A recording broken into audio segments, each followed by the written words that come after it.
Hello and welcome back to the Paradox Report and the Greyhawk channel. We are unfortunately down one Stella this week. She's not feeling great. Send her all your love and wishes to get better soon, because we would love to have our rogue back. Let's go around and introduce ourselves and who will be playing today. Why don't we start with Wild? Yes, hello. I'm Mild Engineer, and today I am playing Creighton Marnoche, our now 8 intelligence Yuan-Ti Barbarian. Nice. That one intelligence point makes a lot of difference. Oh, yeah. Take that from a -2 to a -1. Can you read yet? The notifications are so loud on this channel. Like, they're so loud. And I don't have the ability to adjust that. I'm sorry. There's like an axe swishing sound when someone, I think, subscribes. Yeah, when someone subscribes. Thanks, West River Rat. Yeah, thank you for the subscription, West River Rat. I'm sorry, I'm so startled. It's just so loud. Anyway, sorry. I can't remember if you were finished or not, Wild. I was just saying I can't read, but I can read lips now. Yeah. Nice. It's a type of reading. Yeah, it is a type of reading. It's very useful. Arguably more useful in some cases. Moving on to Ryan. Hello, I'm Ryan. I today, as usual, will be playing Owen. He is the group's necromancer extraordinaire. Necromancer extraordinaire, indeed. Who now has a deal with the Raven Queen, which will be very, very interesting. And of course, V. Hello, I'm V Fergie, and I will be playing Veston Valgalia, the charming sorcerer, the high elf sorcerer. So yeah, now that has a question of why are good things good? So yeah, that's who I'll be playing tonight. Oh, philosophical. Oh, philosophical. So, this is the Paradox Report. It's a Dungeons & Dragons 5th edition campaign set in the free city of Greyhawk, about 3 years post the Greyhawk Wars. This is our Greyhawk, so while I try to bring in sort of that old school Greyhawk world and lore, things are going to be a little different. The world is how we want it to be, and just to make things a little bit more interesting. We also use the rule of cool heavily and homebrew rules as well. So if something doesn't seem quite up to snuff with the DMG or the player's handbook, probably because it's a homebrew. Now, as always, before we start, we always like to thank our Patreon supporters and Twitch subscribers, because they keep us on the air. That's what allows us to bring you this show and many others each and every season. And of course, if you can't subscribe, we understand. Being here, being a viewer, sending out retweets, helping bring that viewership up is all very helpful. You can also make one-time donations. If you look down below, there is a donate button. And when we hit a total of 3K bits, we get something that is called Divine Favor, which is a little bit of randomness that was given out. As they have been, our games are powered by Roll20, the world's leading virtual tabletop, which is the Greyhawk channel is now officially supported by Roll20. You can try it out for free at roll20.net. Heroic Maps is our official battle map sponsor. You can check out their library of more than 300 maps on DriveThruRPG. Thank you for the bits, V. Thank you, thank you, thank you. Tabletop, you can go to tabletoploot.com and enter the code word Greyhawk, one word, in the coupon box and get 15% off your next dice order. And our Patreon supporters and Twitch subscribers also get coupon codes to Rue Ink and Cantrip Candles. You can find that in the private section of our Discord. And as always, speaking of our Discord, you can find the link to that down below. You can interact with cast members and the other Greyhawk channel crew. And of course, as always, we use safety tools on this channel. Safety tools are what allow us to make sure that everyone is comfortable and has fun at the table while allowing us to push the boundaries of themes and topics that we talk about in the game. If you're interested in finding out more, check out @KianaS on Twitter. I believe her pinned post should send you to all the latest on safety tools. Now,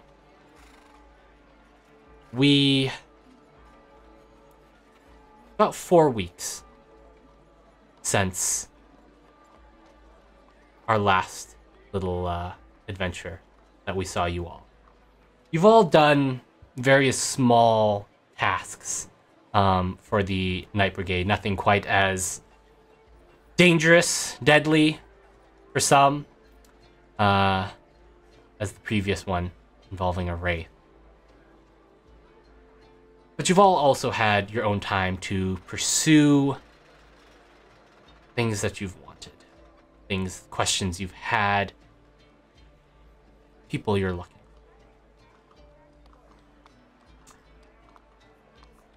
Owen, I believe you wanted to find out a little bit more about the Raven Queen, if I remember correctly. Yes. And it just so happens that, well, your parents might know a little bit about that. Do you go to see them?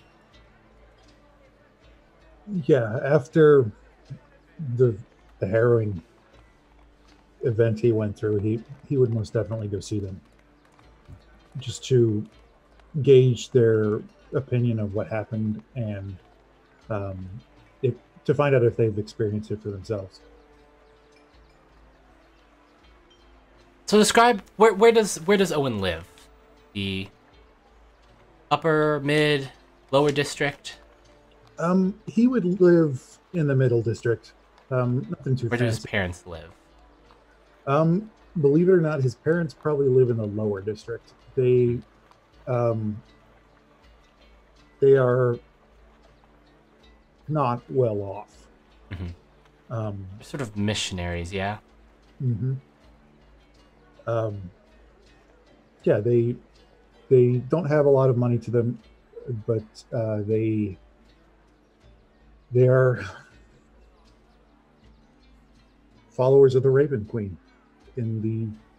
as Shadar-kai are. Mm-hmm. And so as you approach the small home, in the lower district, homes are they're very well shoved together. There are buildings where, homes are stacked on top of homes, in a sort of an almost apartment style, but more like shacks stacked on top of shacks. You're lucky if you can get a home that doesn't have another one on top of it.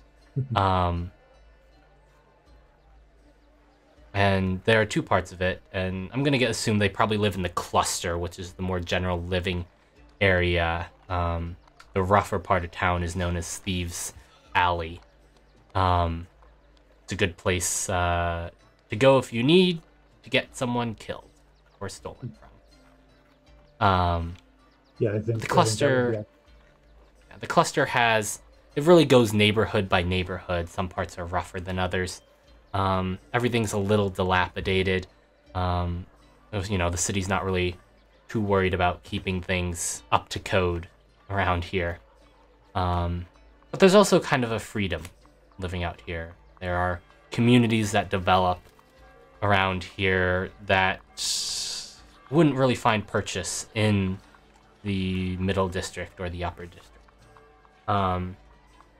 And so you see quite a bit more, diversity in the styles of neighborhoods, in the way that they present themselves. And I think there's a small court somewhere where your parents probably live, where some of the few other believers and followers of the Raven Queen have gathered. They're not many. The Raven Queen is an old god, one that most people like to pretend doesn't exist because no one really likes thinking about death too much. And that's kind of her shtick. As you knock on your door, you hear your mother's voice from inside call out, "Yes, enter." Owen will push the door open. Mother? Owen, Father? dear, it's been a few weeks. And she sort of rushes up to you and gives you a big hug and a kiss on your cheek. And describe your parents to us. Put me on the spot. I haven't really thought of a physical description. It doesn't have to be too detailed, just general look. They look like they're pale skinned. They have dark hair. They're elven in features. His mother is probably about 5'6", so shorter than him by quite a bit. His father would be about the same height, maybe a little bit shorter due to his age. Mm-hmm. They both have gray eyes, very gaunt and sharp cheekbones, Mm-hmm. gaunt features and sharp cheekbones. They're probably fairly simply dressed, darker colors, purples, blacks, gray. Mm-hmm. And your father sort of comes out from their bedroom. This is a small thing. There's a small bedroom to one side, and then sort of a a small living room, kitchen area, and then like your privy somewhere. And your father comes out and he looks tired. He looks tired a lot when you see him. And Owen, it is it's good to see you. I've actually been meaning to get in touch with you. It's how have you been? At this point, he'll lie a little bit at first. So, not horrible. Keeping busy, working. How have you been doing? I have been good. How's business? Business is slow. Not many who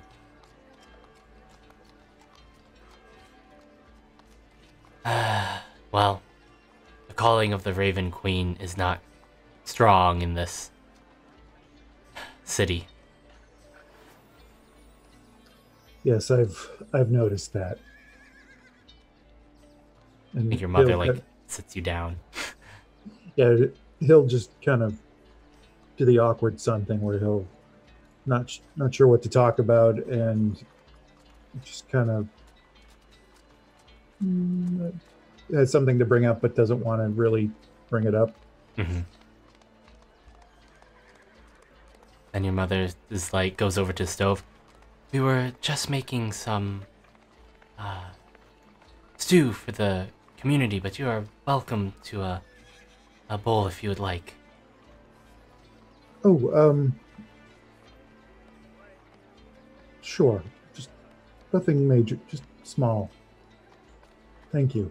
I'll take a wooden bowl down and a ladle and pour you some stew, and You try some?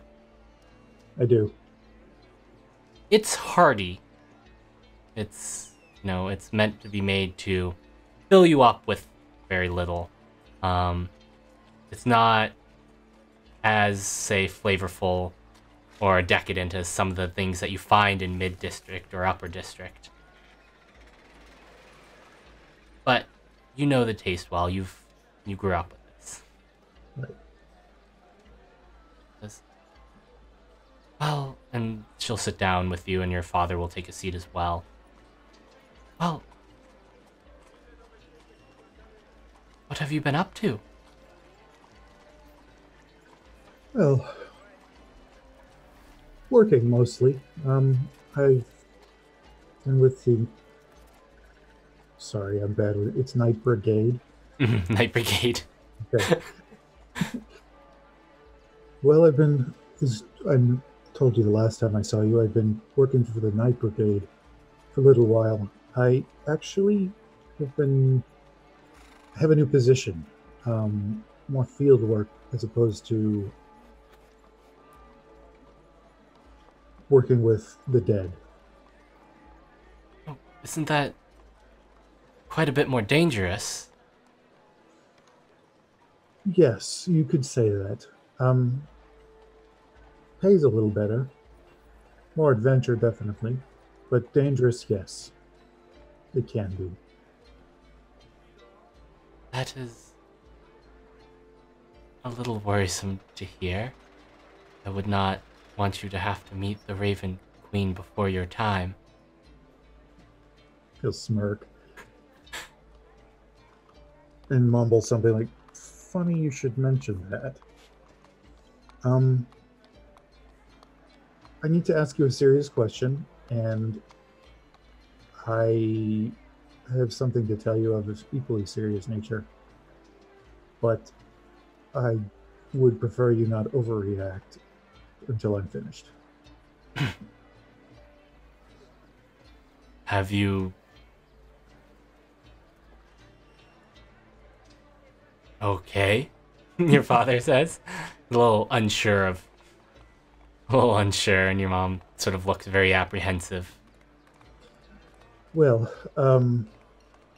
Mother, it's funny you should mention danger, because to be honest, I recently encountered quite a lot of danger. I was wounded previously. Are you okay? I mean, clearly you're okay.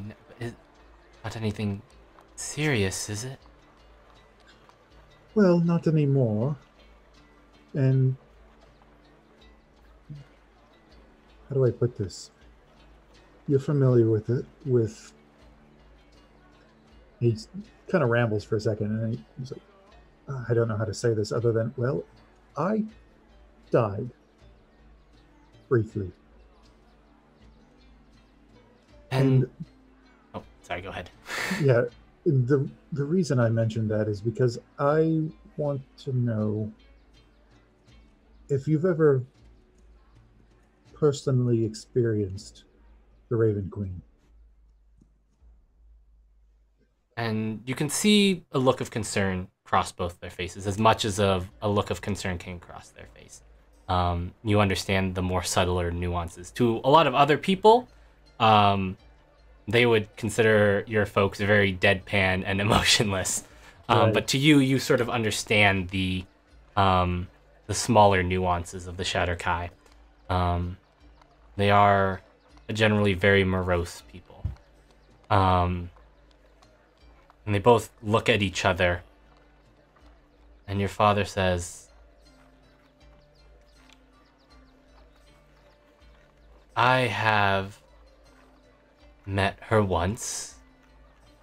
Yes, although we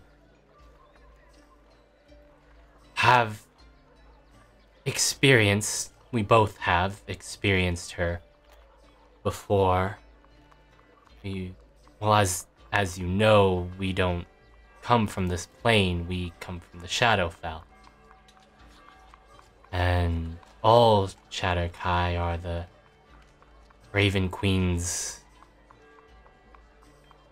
chosen children, so to speak. Okay. Yes, I do remember you talking about that, and I apologize. I was not the most devoted. Did she ever ask you to do anything for her? Or hint at it? The... Well, yes. Well, the thing that she asks of every Chatterkai at some point. Bring her back memories. The world. And to spread the word of her reign, so to speak. Okay. Because, to be honest, she asked me in a rather oblique way, more told me actually, that she has some things that she would like me to do for her, but she did not elaborate before returning me to my body. You have spoken with the Raven Queen. Yes, I did. She asked me if I believed it was my time to cross back, to return to her service. I'm I going to told her- assume that since you are still here, did not see that it was the time to bring you back. No, and frankly, I agreed with her. I felt that I hadn't done enough. I hadn't learned enough. Well, what did she ask you to do then? That's where things get vague. She didn't ask me explicitly to do anything. She said she would tell me when she had something she wanted me to do. Well, there is little guidance I can offer you in this case. It may be that she asks you to bring back a certain memory that she seeks to keep in her collection at the Fortress of Memories in the Shadowfell. If that were the case, what does that involve? You find things that belong to those who have passed. Items that have strong emotional ties to them.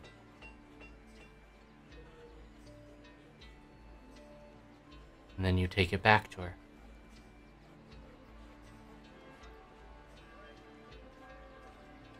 And that doesn't, at the very least, doesn't sound that challenging. I was worried she was going to ask me to kill someone, which I don't think I could do intentionally, unless they started it.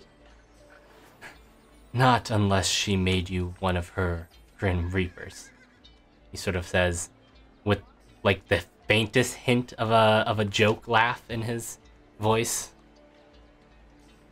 Right. Yes. And Owen's clearly thinking now, but he's avoiding the subject. After a few moments of silence, your father speaks up. Actually, as I said, I've been meaning to get in touch with you. Oh, Your mother and I, we are looking to return to the Shadowfell. We have done what we could here, We have gathered a few memories, and it is our time to return. Oh, It's not right away. It will take time to prepare the ritual to return. But we were hoping that once we did, that you might be interested in coming back with us. well, I will say that while I appreciate your consideration, I don't believe I'm ready to return at this point. And based on my recent experiences, I don't think Raven Queen is ready for me to return either. Is there anything you need me to do to help you prepare? No, nothing that I cannot do myself. I'm sad to hear that, but if the Raven Queen does have more for you to do, that is your first priority, or should be your first priority. Well, and he's got nothing else to say. Yeah, and I think it's a little awkward after that, and your mother obviously looks a little distressed that you might have to leave without you. And you pass some time with them, and then eventually probably leave. Yeah, And oh, go ahead. he would might like participate in conversation idly and finish his stew, and then excuse himself and walk back home,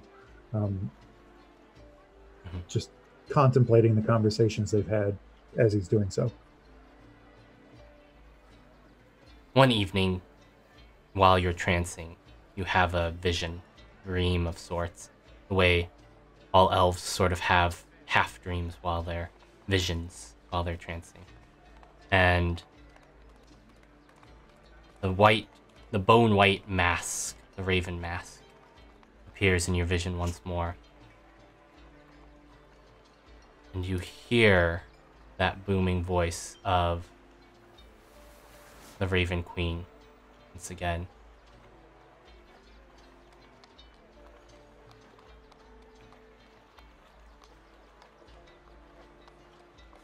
Owen, My queen.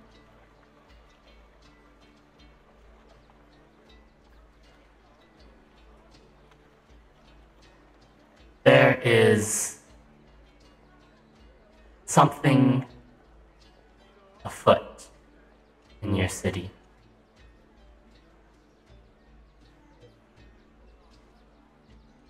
Memories are being lost.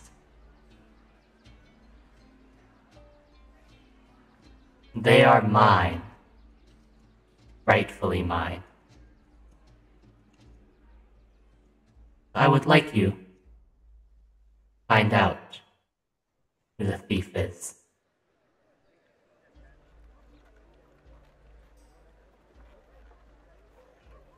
As I will do so. What would you like me to do with the person once I find out who they are?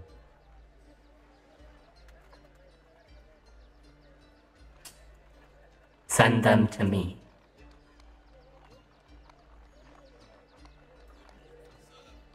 Very well. Should I find any artifacts or memories, I presume those must be returned as well. If they are in a form that can be returned, yes. I do not send you forth without the tools of one of my chosen. And sort of a large, pale white hand, almost skeletal, reaches out and touches you on the head. You will take my blessing. Do not fail me, Owen. I shall have to call you back. I will endeavor to do what you ask.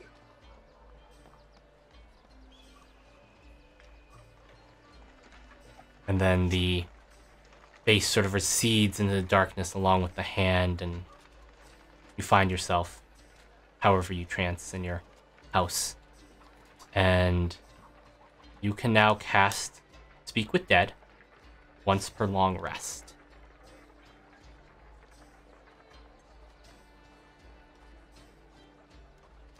Creighton, you have been following up leads after your warehouse escapade. You've also been helping Rue train when you see her. She's been asking you for some more hand-to-hand training, if I remember correctly, or something like that. Combat training. Right. Yeah. And in return, she has helped you out a bit with finding more information in regards to the movement of the Scarlet Brotherhood, who seem to be at least involved in the disappearance of the other Yuan-Ti in the city. That information leads you to the name of a man named Silas. Runs a small smuggling operation off of a ship called the Gadda's Den.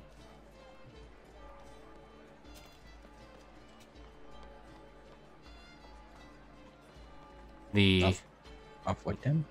The Gadda's Den. I put it it's the name of his ship. Put it in chat.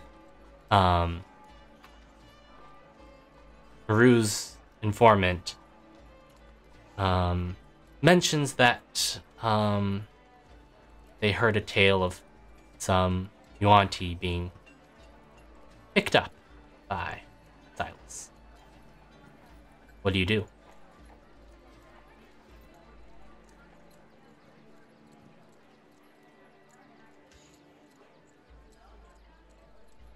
Just probably head over to the docks, to see if I can find out where exactly it's where in the dock it's located, if it's planning on departing soon or if it's going to be there for a while. You head around the docks, and there's quite a few ships. The wharf is fairly large at Greyhawk. A lot of trade up and down the river up to the lake goes through here, and it takes you a little while to find it, but you eventually see in one of the ports a medium-sized riverboat.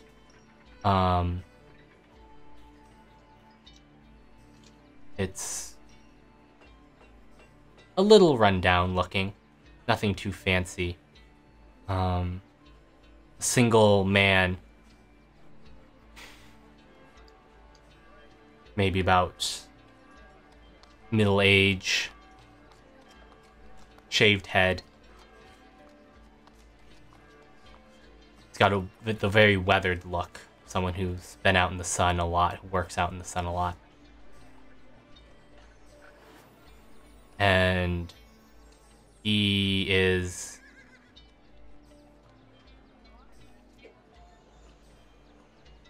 working on the deck, moving some crates around. There be any, I don't know, like is it large enough to have windows in the side of the ship, or any So opening? what it's got is it doesn't rise very high above the water's edge, and it's mostly flat until the very ends where they sort of flip up. There is what you would know is a captain's house on top. That's sort of just like a little hut on the top of it, and there's a window to that, but there's no windows like to the below deck because it's just not high enough off the water to really have windows.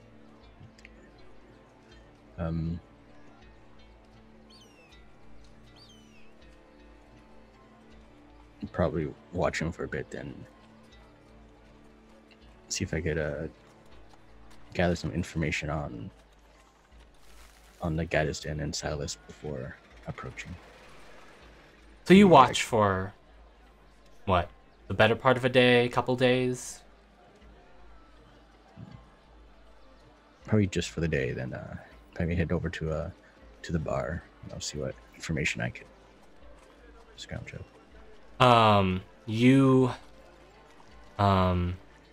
You watch, and maybe about 2 or 3 other people show up that day, and they seem to be perhaps people he's hired or people that work on the boat, but they do a few odd jobs and then leave. And Silas, whoever's on deck, seems to be ordering them about the shaved head man that you saw earlier. He seems to be ordering them about maybe about 2 or 3 people, and then he seems to work pretty late into the day. The sun's pretty much set by the time he finishes up and heads into his little boat, into his little captain's house.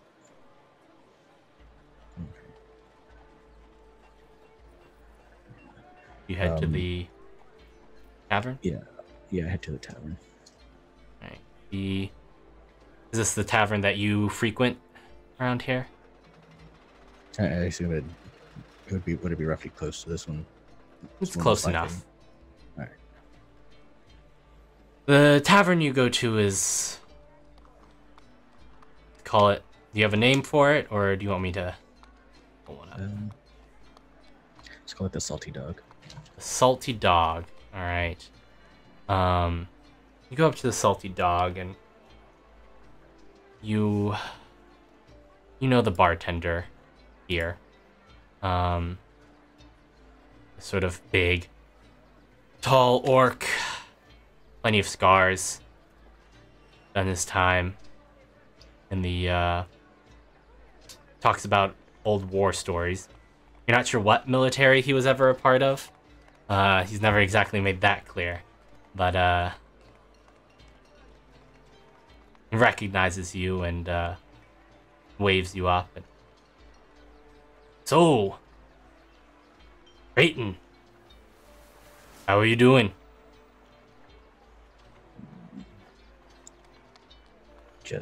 I'm looking for information.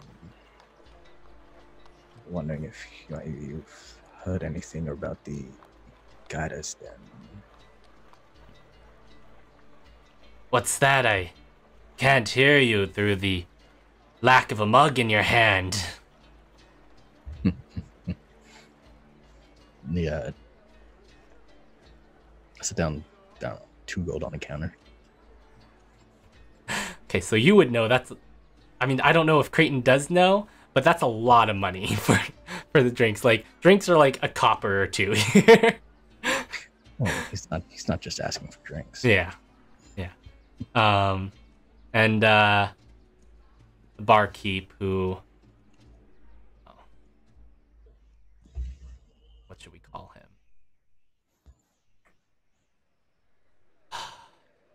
Call him Brog. I like the name Brog. Takes him, pockets him, grabs the largest, tankard he has, knocks it against a keg, and pours a good solid beer into it, a little foam at the top, and puts it in front of you. You're asking about the Gaddisden, yeah? Mm-hmm. It's what were you gonna ask? How long is it expected to be in port? Can't say I know the exact date on that. It's been in port for about back in port for about a week or 2. I'd expect it to set out again in the next week or so.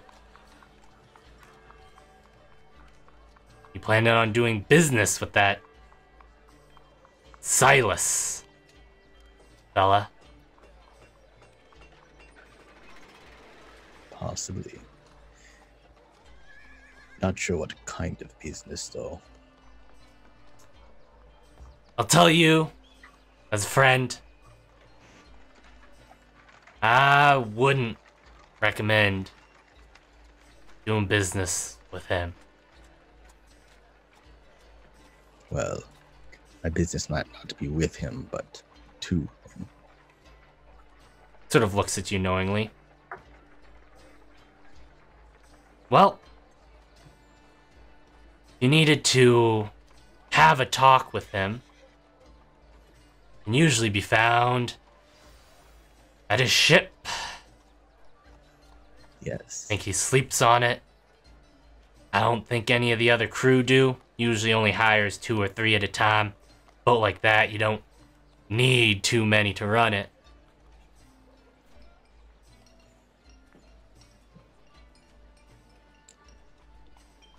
Who would be his employer? Boys himself, I think. Gets odd jobs here or there.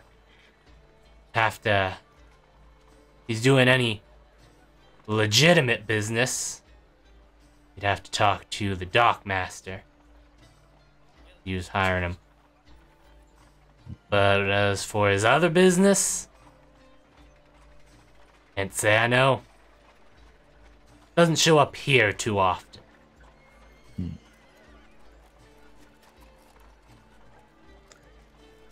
wouldn't happen to have heard if it has anything to do with this, would you? He hands over the a little scrap of the Brotherhood symbol he found. Slides it on across the bar. He looks at it for a moment and looks up at you, sort of not exactly wide-eyed, but as shocked as you'll ever see him.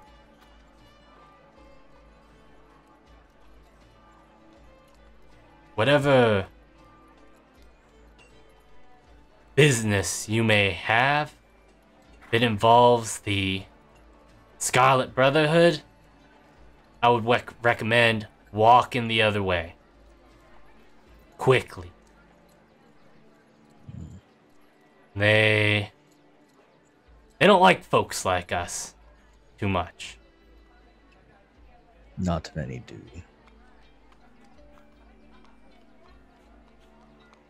They're a little worse. And they've got, at least not in this city, but the power to back it up.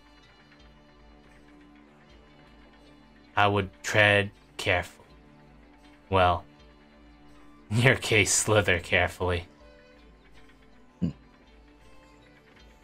Well, some things you simply can't walk from. And you'll just down the beer and head out.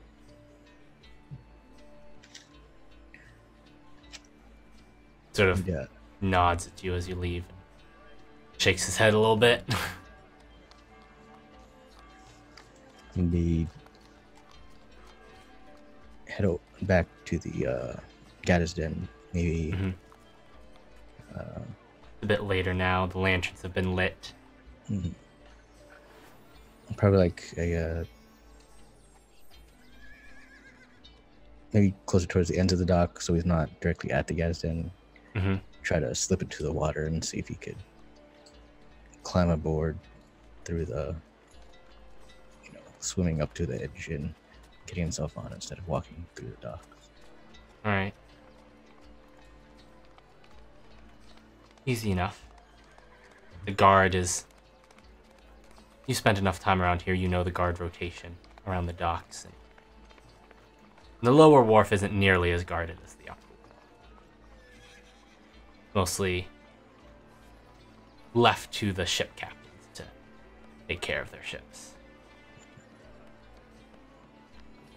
You slither up on deck and you see the muted light of a lantern from inside the captain's cabin.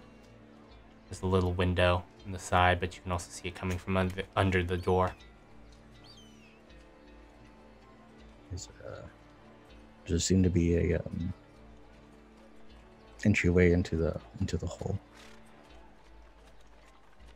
You look around and there's a set of stairs that lead down. And there's a larger set of like double doors on the deck, but they are large. And you would think most likely for lowering goods in.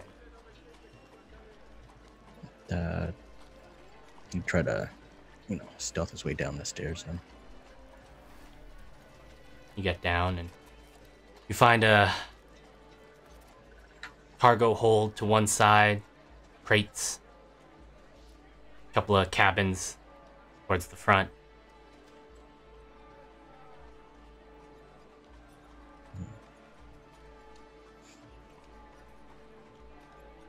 Does it look like there would be enough room to hold any humanoids in here? There would be. It'd be a little close, especially if they were carrying other cargo. They wouldn't be particularly well hidden in this area. And that could be dangerous if you get inspected.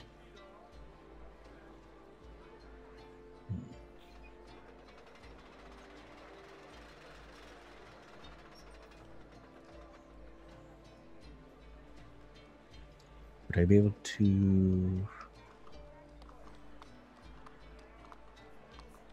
see? Are there any signs that people have been held down here before? That one I am going to ask you for an investigation check. Yeah.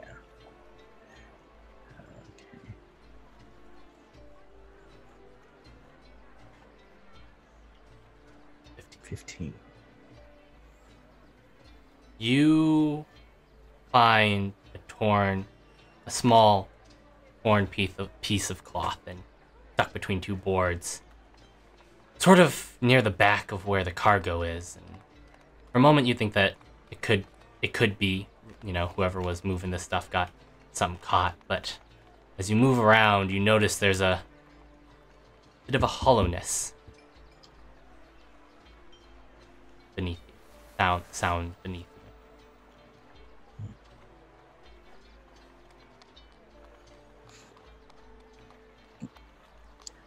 I'm trying to see if there's a way to access the hollow.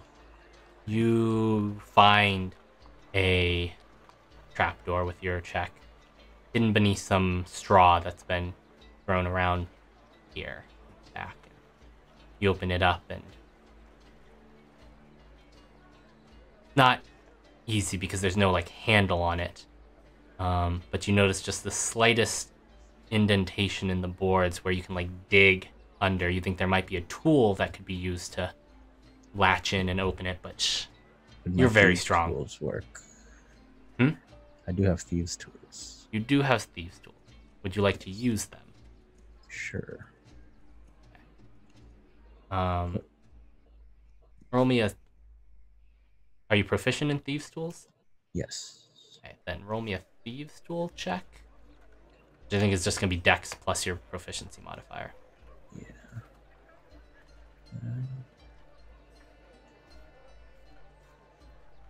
15. 15. Easy enough. It's not locked per se. It's just a matter of jimming the section of board that looks completely normal except for this one little cutout area to get it open, and then it's just a matter of pulling it open. And you pull it open and you see that there's a whole nother very not this tall, but maybe 3.5 foot tall space down here, crawl space. And down here you find other crates, we'll say, for the moment. And you look around and you check it out, and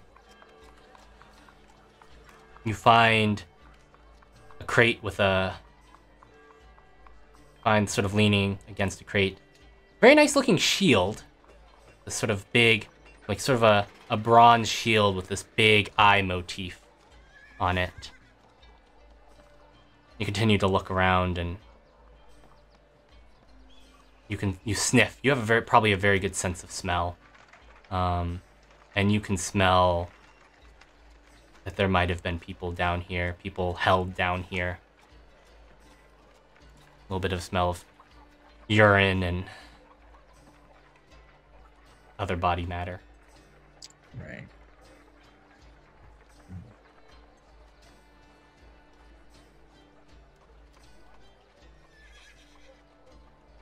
Okay. Do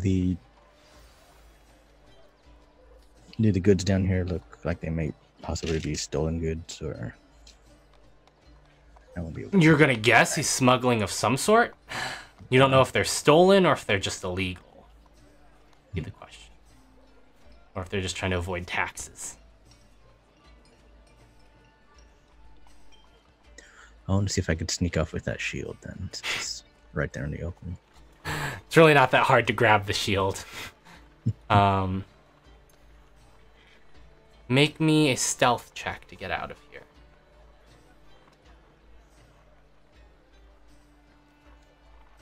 Ooh.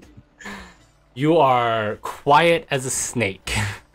As you slither up out of this hold, gently lowering it down, pushing the hay back over, heading up to the upper deck. Are you leaving the ship? At this point, yeah. I don't want to alert him that I may have been on board. You leave the ship. At this point, I would see if I would be able to head over to Lilafina if she was active at this time. Yeah, you find her. She's active almost any time you need her. So, nice night out, Creighton. It's definitely a night. Yeah, you got that right, Captain Obvious.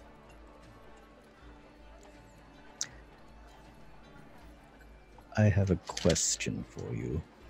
I might have an answer.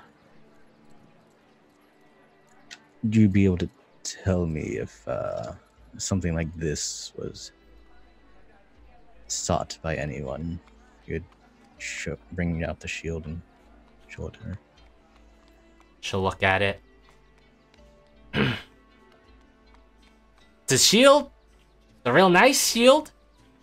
I could ask around. See if anyone's looking for it.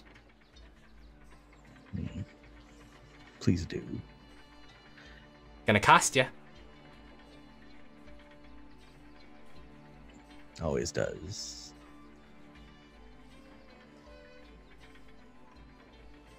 Anything And you would, immediate? Or... yeah, you would know that her going rate for something like this is probably about 5 gold. Oh, so she doesn't want me to take care of anything this time? No, she doesn't have anything in particular she wants you to do right now. All right, I'll just hand her the 5 gold. And shield with an eye on it. I'll ask around. Be subtle. Subtle is my middle name. Just You've heard her also claim that with sneaky and smart and beautiful. Just keep an ear out as well for me to hear anything about this man named Silas and the Guidus. Will do. I'll keep 2 out. She sort of like taps her very large gnome ears.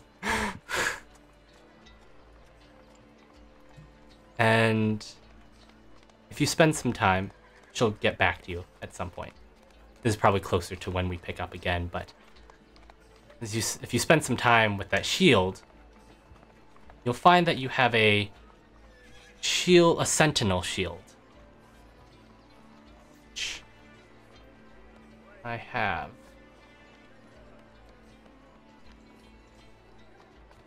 You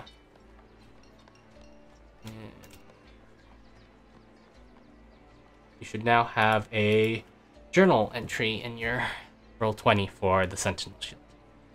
All right. Vestin. You have been seeking knowledge from Priest Arbane, your mentor, correct? Correct. What are you... We find you in his office one of these days. He is doing some work in a book, but also conversing with you. What do you ask him? I would ask him, Father Arbane, what are your thoughts on... Out of character, I'm trying to find my note about it. Yeah.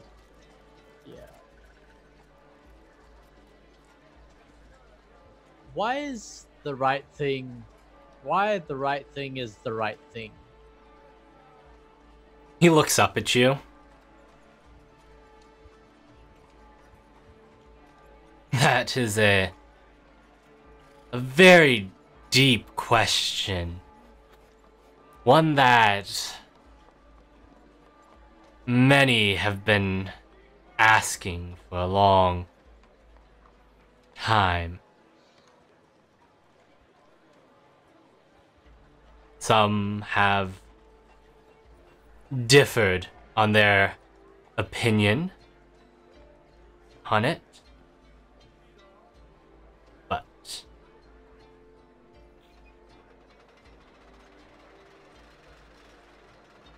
the right thing to do is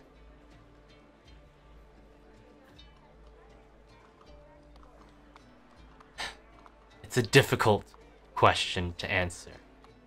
It's easy to say that it is to follow Saint Cuthbert's teachings to the letter of the law. And that is part of it. For who to know better that of what the right thing is than a god.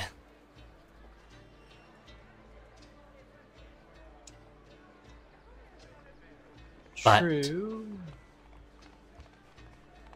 simply doing the right thing because St. Cuthbert says so is not faith. It is blind obedience. St. Cuthbert does not bring the obediently blind to his halls on death. It is to understand the teachings and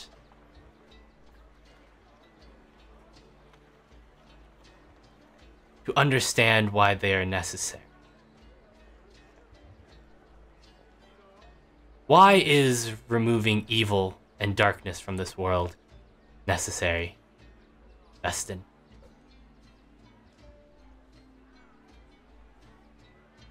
He'll look up from his because he's been writing it down, trying to take notes. Could you repeat that? I didn't get. I was trying to scribble quickly. Which part? The question? Yes, yes. The understand the teaching and understand the message, and then the last part of it.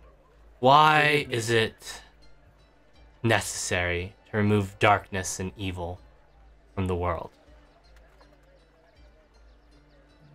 An evil from the world. He'll write it down. Well, because evil and darkness usually tries to destroy everything, even children and puppy dogs. So, and kittens. So, yeah. Barring the very specific examples, you're in a sense correct.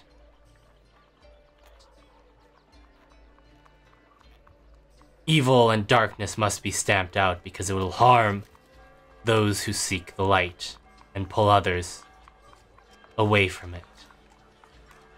That is not the real reason. Evil and darkness seeks to disrupt order. An order is necessary in the world, but without it, we are just chaos. And chaos would ruin the world. Let's see. There is a reason things are the way they are. We have a government because people cannot be expected to govern themselves. Someone must put down the law, what the law is, and enforce them.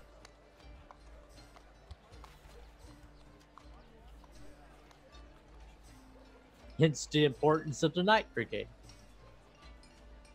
Indeed.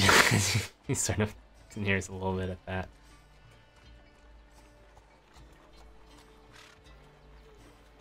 The reason I asked the question, Father Urbane, is because out of character, would this make... Have I seen a vision of St. Ulysses before, or is this the first time? Or... This is the first time you've had a vision. Yeah. Okay. Because I've had a vision of St. Ulysses. He looks up at this. You have you? Indeed. He asked me this question. He also said other things too, but I need to trust you as I have always trusted you, and that you'll need help in the coming months.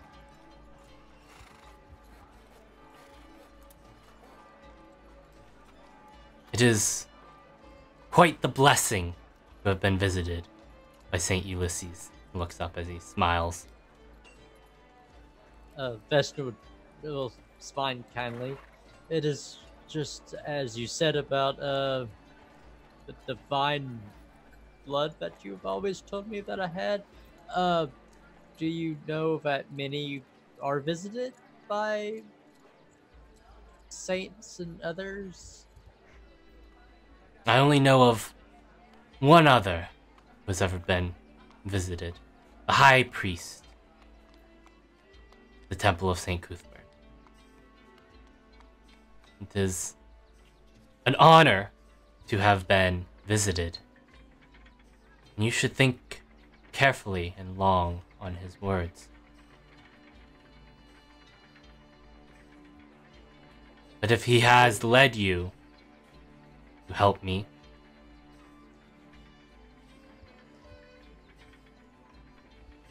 then I would be a fool to not heed his words as well.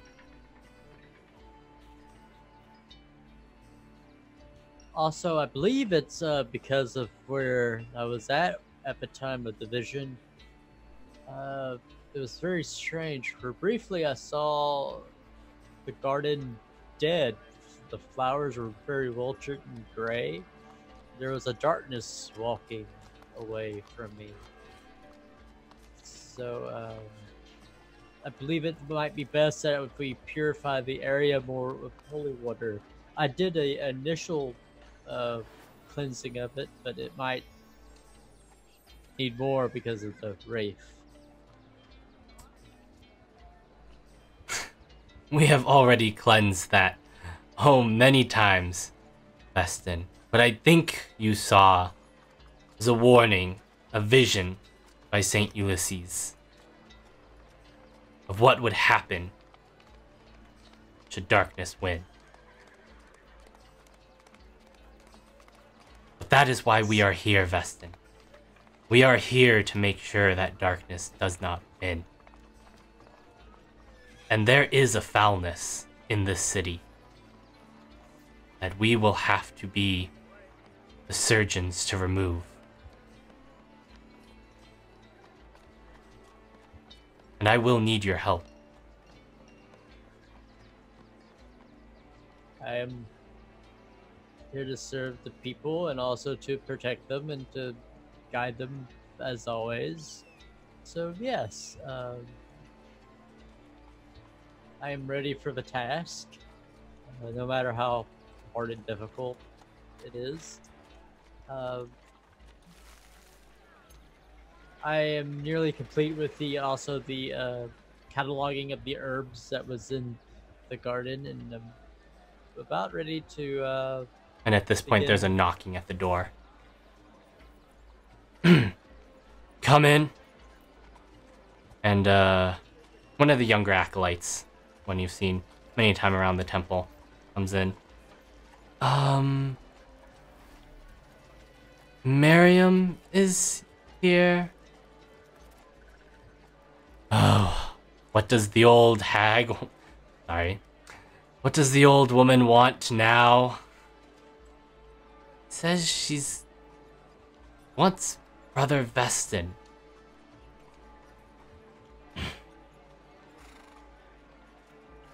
We'll have to continue this conversation later, Brother Vestin.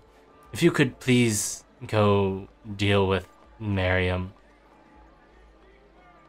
Certainly, by your leave, and I thank you for your wise counsel. I will go see what course. she wants. He'll get up and leave. You go out and you see Miriam, this erratic-looking halfling old woman, frizzy hair just everywhere, too many scarves on for the dead of summer right now. She looks at you. Eh! Vestin! You must come with Miriam. me. I need your help. Okay. Vestin, of course, is still in his simple robe, so he doesn't really have to worry about changing or getting dirty. But he puts on his gloves again. Lead the way. Good, quickly! Time is most of the essence. And she'll, if you follow her, she'll lead you out. And she'll ramble a lot. She seems to go from one subject to another. You know, the number of beetles that have appeared in her hair and the goings and comings of street cats and people.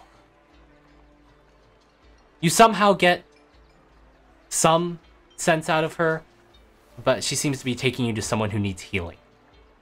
Okay. Um, While we're walking, Vestin will ask her, Miriam, why is the right thing the right thing? looks at you. Because it's...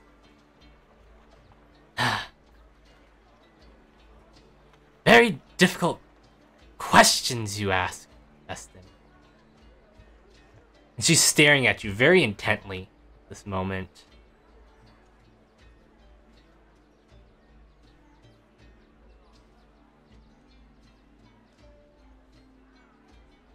Is there something that I was pondering?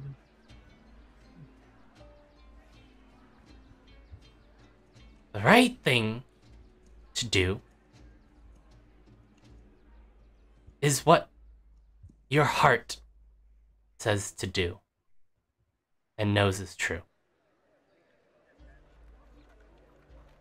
And whether that is for good or evil,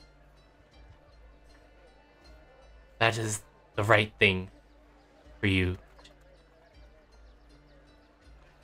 For we are all but a stitch in the great weaver's tapestry. There we go. But hurry! We must get there quickly. Yes, yes. Of course, they're still going. The Great Beaver's Tapestry. You can roll me a Weaver? religion check. The Great Weaver. Weaver, okay. Mhm. I thought you were saying beaver. You can roll me a religion check. Okay. 5. Never heard of the Great Weaver before.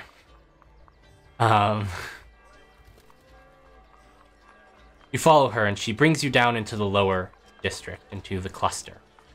Okay. And she brings you to a small hovel. And bursts through the door, and there's shouts and cries, a lot of very shrill, high-pitched voices as you see just a horde of children running around. And there's a halfling woman who's stirring a pot on a hearth, looking around nervously. Miriam, where have you... Why are you here? Good day, sir. May I ask why you're here? I was fetched by Miriam here, very hastily. So I understand there's like an emergency. Is the does Beston have to like kind of bend Yeah, you have to down? crouch down a little bit to get in here. Yeah, so he's crouching and kind of like, I guess he bumps his head and is like, "Oh, sorry. Be careful." She not to... sort of starts to tear up. It's me husband. It's Dan. He took a nasty fall at work.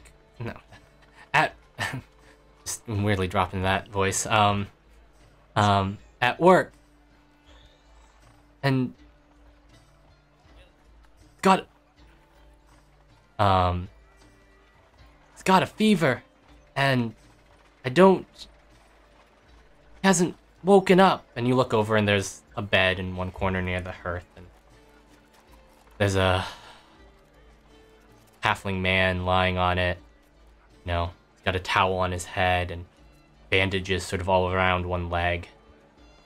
You can see sweat sort of pouring down him. See, and you said that he fell, correct? Yes, he works in the sewer. And almost like it turned bad. As it often does in the sewer, such a necessary but dirty work. Veston kind of does kind of crunch his nose about it because thinking about how dirty it is. So yes, let's take a look at him. Veston will walk, crouch walk Mhm. to him and And gets you can sit- see that he's in a bad sort, that he's definitely got some sort of fever. And if you pull back the bandages, you can see there's like a gash that's festering, that's turned bad. It's real nasty. There's kind of a not great smell to it, and there's like blackened edges and like pus that's oozing out of it.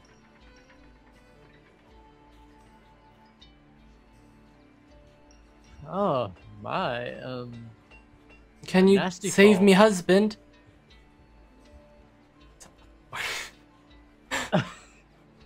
I'll certainly do my best. If I could have a moment or two, you may not want to watch what happens. So if I could get you to go into the next room and finish what you were doing. She looks over and there's like a bunch of little like halfling children running around in various states of dress. And some of them have been like looking at you and like making, pointy ear motions and definitely like being like wide-eyed looking at how tall you are. And she'll like shoo them, "Oh, right now, children, into the other room." And you're left alone with Miriam, who is kicked back on a chair and helping herself to whatever was in the pot. Some sort of oatmeal. Hopefully the oatmeal is good, and thank you, Miriam. Let's start taking a look at him. So out of character, I guess or in character, whichever one. Out of character, would one of my spells be best or not? You could certainly try. Okay. Um, I guess cure wounds would be one of them because I do have that. You do your cure wounds, and it closes up the wound so that the pus isn't coming out anymore. But you look at him, and the skin is still bad, and the fever still looks pretty bad. You think that you've dealt with the superficial wounds, but the festering may need something a bit more powerful and, a little bit more divine intervention. Wow. Okay. I do have prayer of healing, so there's that. Think you could try that? Okay. I believe that takes 10 minutes to cast, correct? It does. So there'll be a bunch of chanting or prayer, like chanting prayers of Saint Cuthbert. Mm-hmm. And I believe, let's go ahead and cast it, or... Yeah, I mean, you cast it. We're not going to worry about how much HP it Okay. heals, but it's the matter of casting it. As you send up your prayers and your chants to Saint Cuthbert, after about 5 minutes, after about almost 10 minutes, you feel sort of a divine energy flow through you and from you into this halfling man, and you see the rot and the skin, the flesh that's gone bad, start to return to a normal, healthy color. You see the sweat start to dry up, and he's no longer, profusely sweating. And it takes another minute before the divine voice in your head tells you it's done. And you pull back, and you can feel that there's been quite a good drain of energy to do this.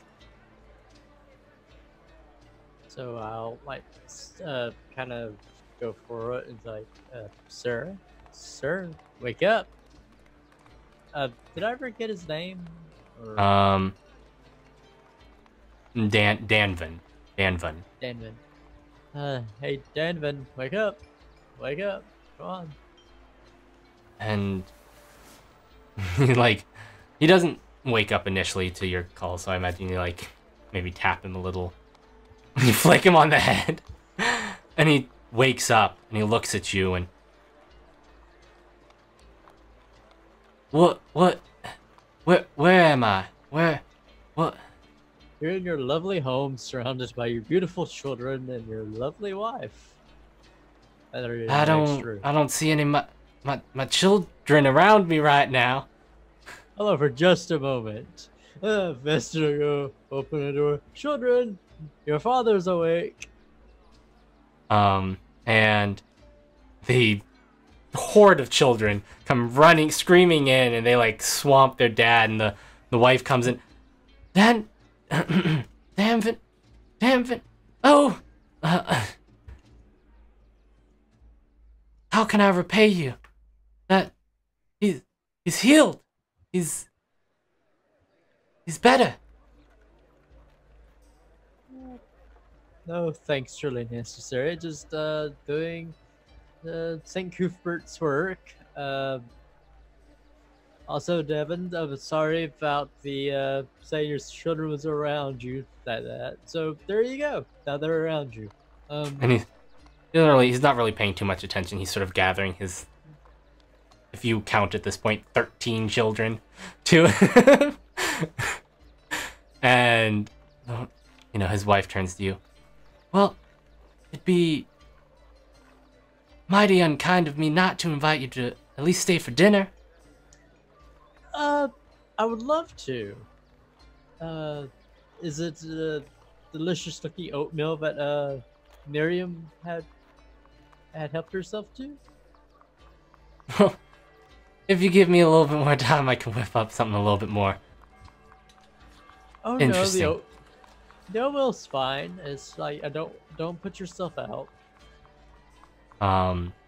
And there's a large halfling table in the other room, and there's a bench on either side, and you know, 2 chairs on either end, and you're given a chair on one end, and Danvin is helped by his horde of children into the other, and the children sort of squeeze together on the 2 benches along with his wife and Miriam, who has continued to eat this whole time. And you have a very good meal, and his wife, who you learn her name is Hilna, she actually comes around with, you know, puts a little bit of honey in it, a little bit of salt, and a few other, like a cinnamon spice type thing to it, and a little bit of milk, and tastes very good. It's very hearty oatmeal. I'm pretty then up sure I'm in- like an adult, like into like a kiddie chair at the kiddie table type of thing. It's like Yeah, you're too an adult at a small. kiddie table, and you learn all of the children. Well, at least you hear all of the children's names throughout this. Hoffin, Doffin, Danvin Jr., Philna, Tilna, Willos, Yesri, Nosri, Masri, Osu, Zenrik, and Therma. The youngest being maybe a couple months old by halfling standards.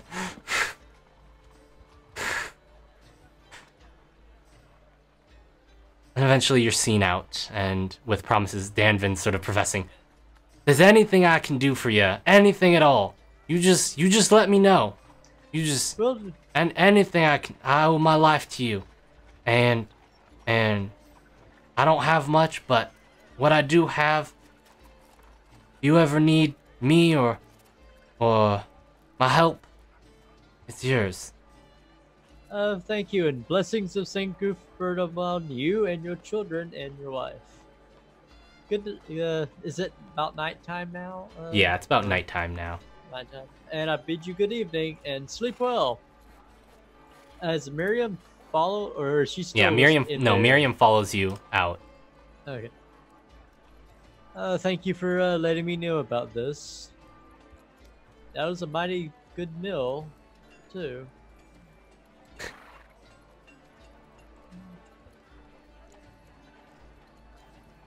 You know, Are you- yeah. I'm sorry, I'm trying to. You know, you're the only one that came out to help. Not a lot of folks, even in the church and the temple, come out here to the cluster. Now we have our own church, and they can only do so much. They're stretched pretty thin. Let's see. What is your supplies of potions like, Miriam? Potions! You think we get potions down? Nah. No. Snake oil and fish sauce is what you get down here. Well, Let me I've ask come in- you. Go ahead. Vestin. Why did you help?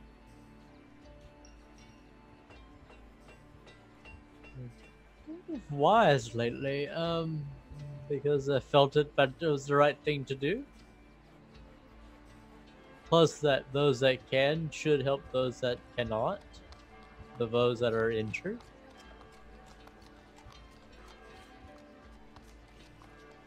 Well, maybe that's your answer right there. And she'll grab your hand, and she presses something small and circular into it.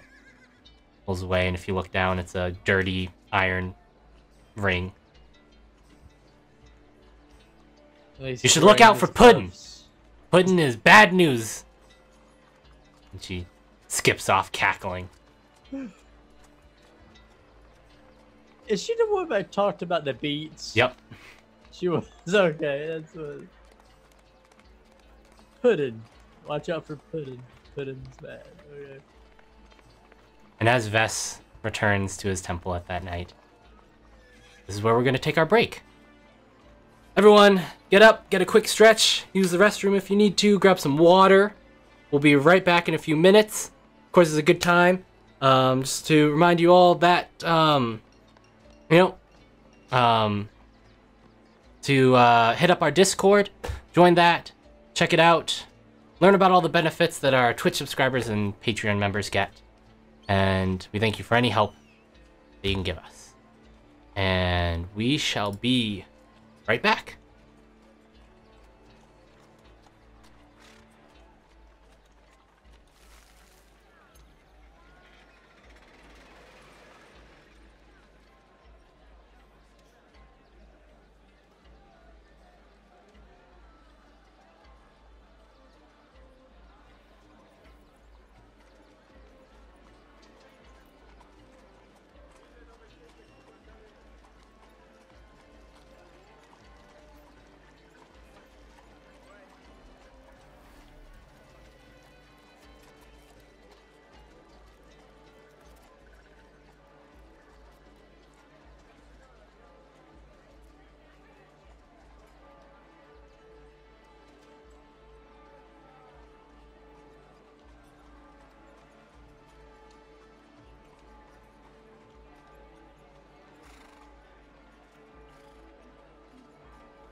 And we're back.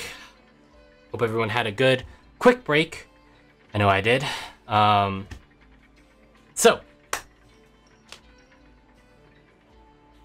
it is a little over 4 weeks later since the Wraith incident. The city of Greyhawk is getting ready for the Midsummer's Fest. Streets are cleaner. A lot of people are going around cleaning them, you know, as clean as any streets in a city of this time can be. But they're certainly more colorful. Banners and streamers and lanterns are being put up, and even the cluster is awash with festival spirit. Everyone likes a good party. And people have started flocking back to the city. Inns are filling up, and the roads are becoming very crowded.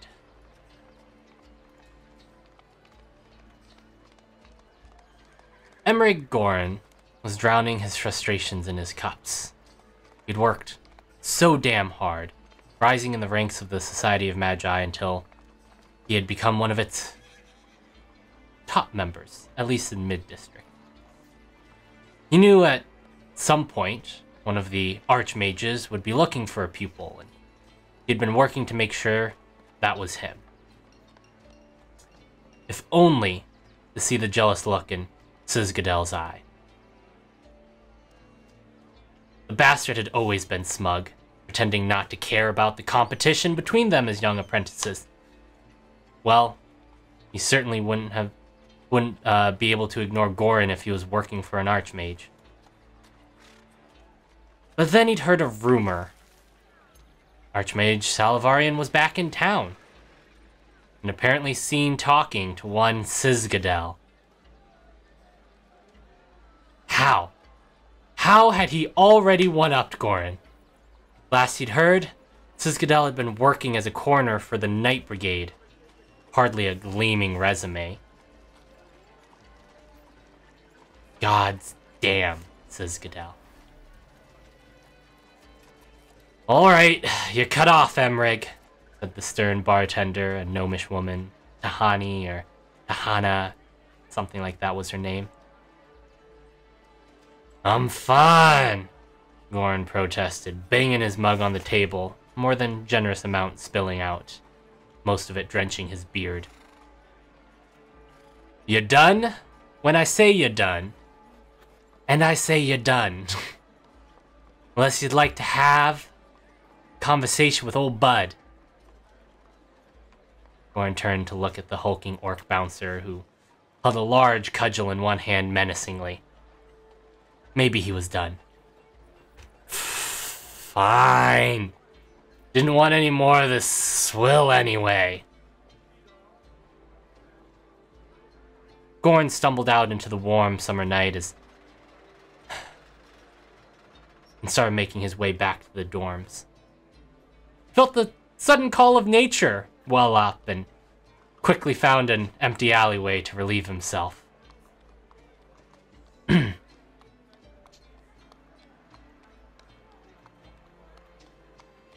there, stud. You look like you could use some company tonight. Gorin started, nearly pissing on himself, quickly lacing up his trousers and turning to see a beautiful dwarven woman, long braids in her dark hair and beard, and very red lips. She beckoned him further down the alleyway. Stared for a moment, thought to himself, what the hell? He was just drunk enough that sounded like just the thing he needed. He grinned to himself and followed after. He could figure out what to do about Sizgadel tomorrow. In his drunken state, he failed to notice the thin green tendril trailing from the back of one of the Lady Dwarf's feet.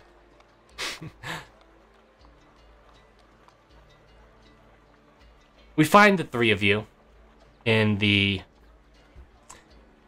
briefing room, the guild hall. Captain Daraman is in a fine mood as always, yelling and angrily ordering people about, particularly the poor idiots. He's assigned them to... Well, he's assigned them essentially to gate duty. The guard has asked for a little extra help with the gates, and, well, that's one thing that Captain Daraman figured they couldn't fuck up. I'm waiting to find out how mistaken he is. He looks at the three of you and says, well, unfortunately, Waymark is Waymark is sick, called in sick, some sort of summer fever. So, looks at the three of you. Owen, you're gonna be taking lead of this case. Oh, all right. Sure. Try not to make me regret it, Owen. I will do my best. Throws a sort of like a rolled up parchment to you, and there's several sheafs in it. And there's apparently a slime infestation in Clarksburg. The mages have been, and the university students have been complaining about sticky oozes everywhere. Running into them. Popping up like rats. My guess, it's probably one of them. You know, first it was yokels, then it was a basilisk. Now it's probably slimes. So, deal with it. We'll do our best. So we're pest control. Yep. Well-paid pest control.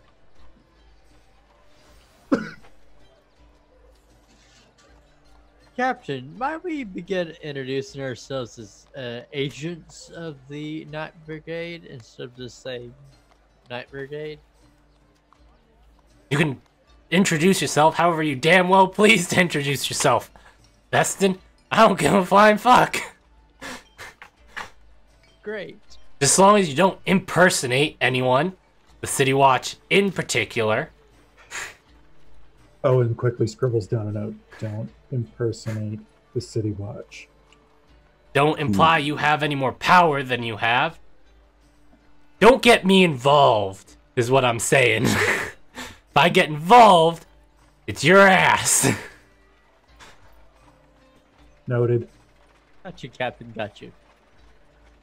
Just wanted to make sure that the perimeters was, like, set.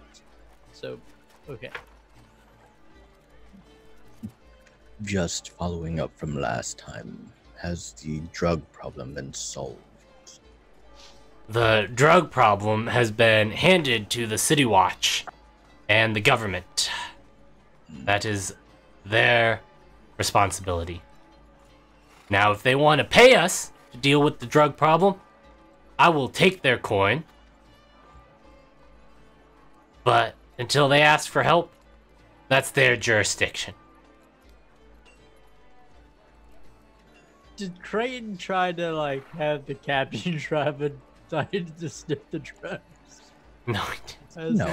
it was the No. priest, and it was the captain of the City Watch. That Okay. one of the captains of the City Watch. That I'm just saying, I wonder if Creighton ever tried it or whatnot. I'm just I No, passed he- my contract. yeah, he passed his contract with flying colors. I think he rolled like a 24 or something like that. It was very high. All right, get to it. Right? Like, Captain, Yep. is there anything else we should know about this particular infestation? Slime. Slime. Is there any gear we need to pick up before we go? I mean,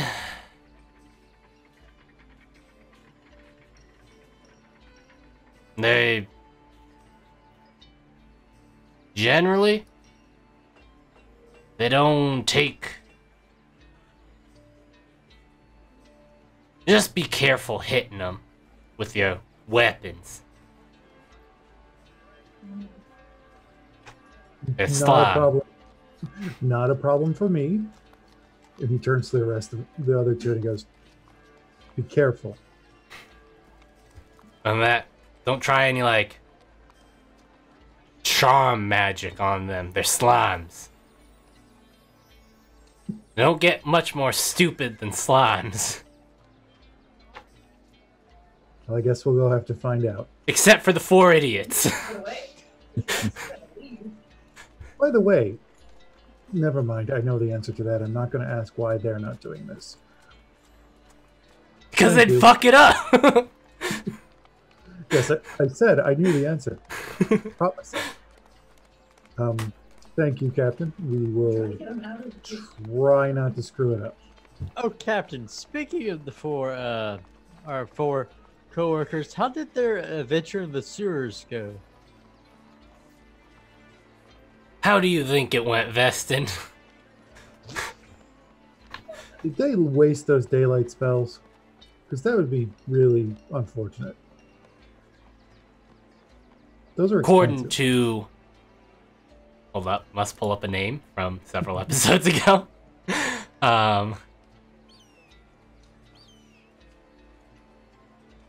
According to Shia, they blinded themselves, nearly got swept away in the sewer, and then managed to get one of the Mephits to nearly blow up the whole damn sewer system.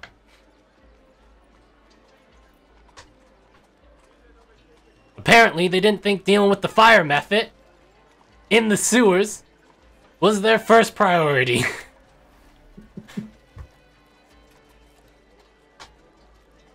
Word of advice, if you have to go down in those sewers, I would not recommend fire. That's good advice, sir. I will take that to heart.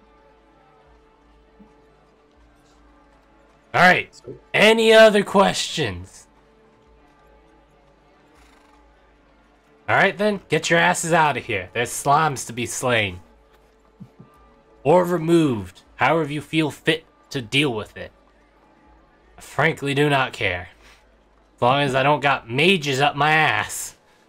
Yes, we'll take care of the slimes.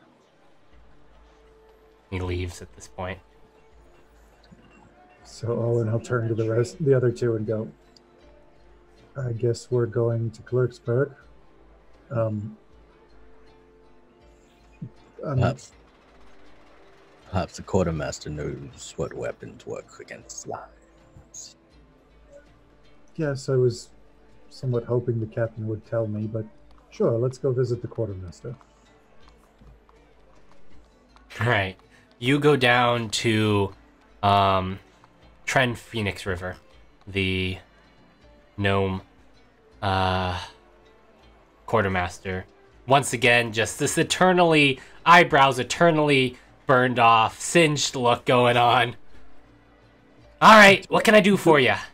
Do I smell anything in his space? Like, Make me a investigation check, since I think this is a bit more than just a casual perception check. 24.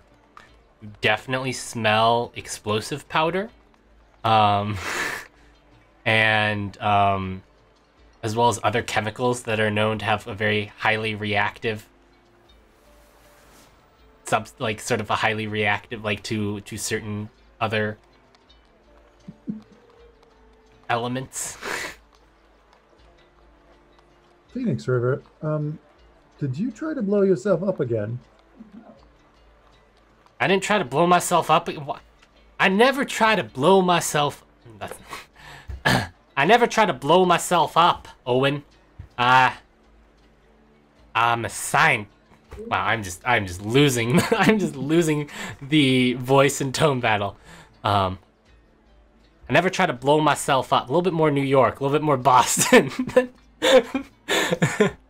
I'm never trying to blow myself up, Owen. I'm a scientist. All right, I'm experimenting.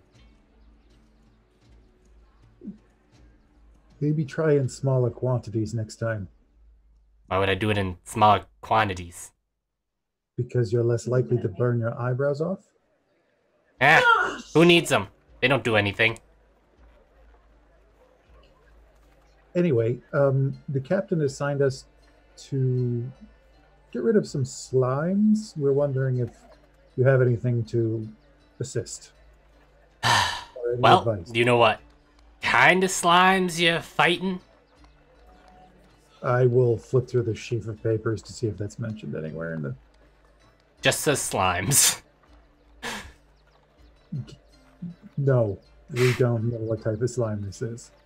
Well then, I can't really help you there.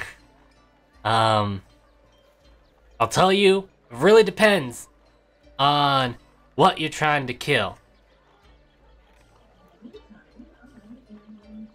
Is there anything I should look out for? In general? I know I'm being vague. They tend to be, pretty corrosive. So, try not to get it on you. And they're not very intelligent, right? They're slime. Well, a gelatinous cube is. No, not that intelligent. Nope, not at No, all. point. Not even remotely. Good The only point. things dumber than a slime are the four idiots. And you can hear them say, "Hey, hey," from somewhere in the guild house. Yes, the captain alluded to that, and the evidence is overwhelming. All right. Thank you. You for figure your out what kind of slimes you're fighting. I'll get you something. Will killing the slimes destroy our weapons? Maybe. Can I get an invite from everybody? Hold on. I can help you with that. Looks around, reaches around, takes out this big, like, alchemist flask. Oil. Make sure you lather up anything you don't want to burn away. It'll work for enough to hit it, and small bits of it. But if it like, if it like, God, it's just all over the place. Just cannot keep it together. If it like latches on, I'm just not even gonna. If it goes, it goes. It latches onto you. Well, if you don't die, it'll burn right through everything. So, don't let it grab onto you. Yes, Also, we'll watch you'll out. probably want some healing potions, right? Yes. So you're a member down this week. He hands you each. You each get one basic healing potion. Owen, would you like mine?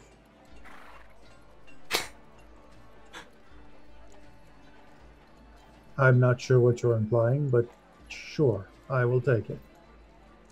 Thank you. By the way, a quick question. Do your limbs grow back?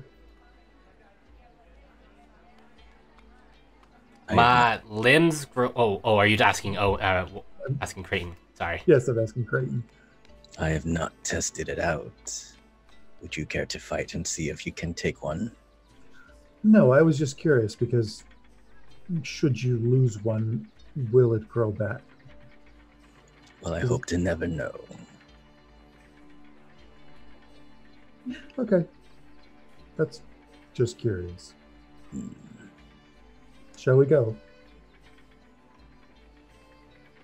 We might as well get it over with. Veston is not looking forward to slimes.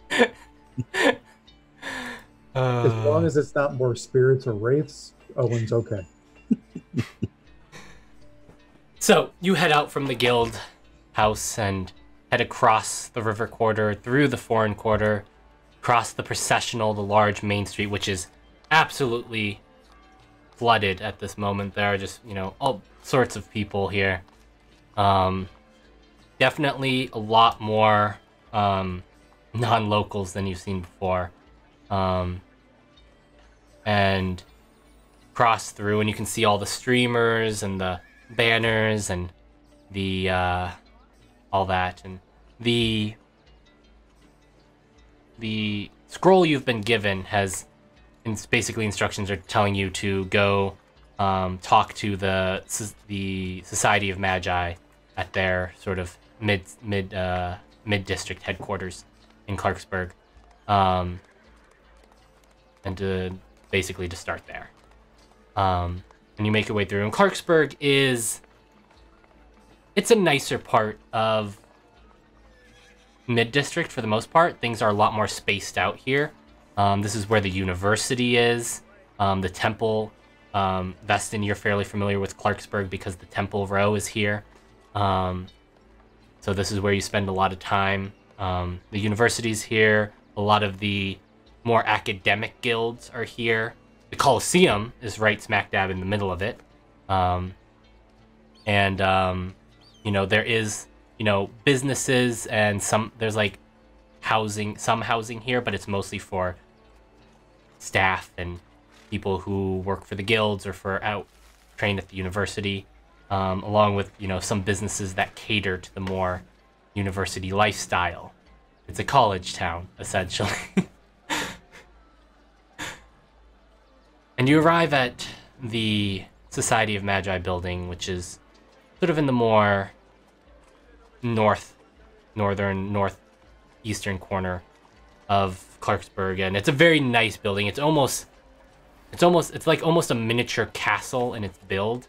It's made out of like thick gray stones. It's got turrets with turret towers, and sort of crenellation sort of along the edges, and couple stories high, big wide banners with their logo on it, which is it's a pointy hat with a staff across it. And very nice double oak door, well painted, well taken care of. And there's a large sort of square, and there is this fountain in the center of it that's letting out this crystal clear blue water, and it's coming from the tip of this wizard's staff.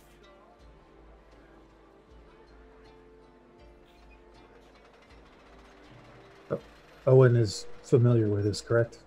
You've been here before.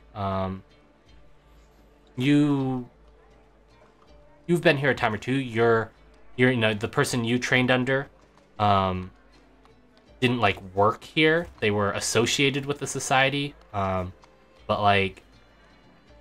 you don't necessarily work at the society. Just if you're a mage, you just are part of it, and you go in when you need to do some business. Otherwise, the people who work here are mages who actually do the work of the society, who run the society, essentially. How familiar is Veston with the Society of Magi, since he's a sorcerer? As a sorcerer, you've spent more of your time in the temple, so this one I'm going to have you roll a history check for me. Okay. See how much interaction you've had with them. 16. So, you've probably been here a time or two when they've needed a touch of the divine in some work, because your upbringing was in the temple, for the most part, while you've been in Greyhawk. And you've mostly kept to, the magic users of the temple, but you've definitely been here a time or two. You've definitely been called to like exorcise a demon or two that has been, you know, summoned by by someone by an apprentice. By accident. Yeah, by accident. So you have been here a couple times. Sure. Okay. Yeah. What would you all like to do? Well, I think Owen would be looking for someone who looks authoritative to ask about an ooze infestation. So you walk in, and there is a receptionist desk, and there's this halfling with this sort of like sideswept red hair, like bright red, not like a natural red, like an apple red hair. And he's reading a book and just sitting there, ignoring you. Creighton is he's immediately just gonna go over to the walls and the corners and then start inspecting them for holes and stuff, not even saying anything. Looks up at Owen, clearing his throat. Yup. Okay. What can I do for you, man? Well, you can point me in the direction of someone who has more information about an ooze infestation.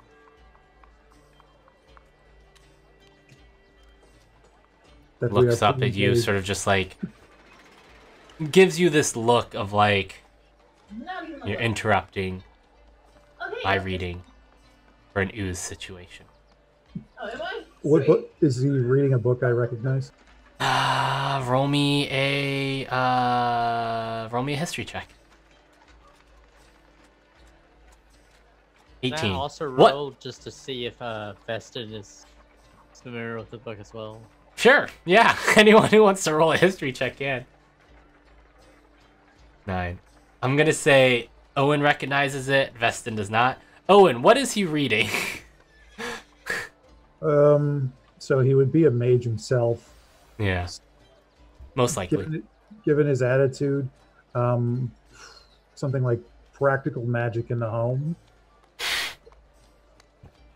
And behind, that's what the spine says. And then behind it is like some kind of comic book. Yeah, he's definitely. It's like, the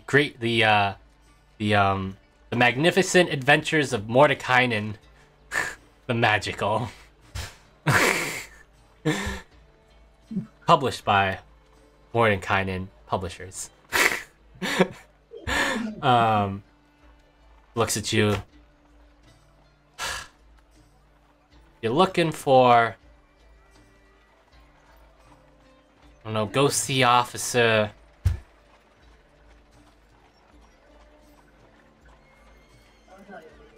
Who would you want? You wouldn't want PR. You wouldn't want human resource. Well, maybe you'd want human resources. You know what? Go start with human resources. Go see Officer Cher. She'll point you in the right direction. And their office is where? Second floor, up the stairs, 3 doors down to the right. Thanks. By the way, that book is fantastic. Very useful. And I'll I'm walk sure you've around. read it. I have. Which one have you read? Both of them. Both of them. Wonderful. You head up to the second floor and head down 3 doors to the right. And you see a nameplate on it. Officer Cher Sylvestra. Vestin, you would recognize this as a very elven name. Is that name spelled like it sounds? No. The Sylvestra part is. The Cher is Chaer.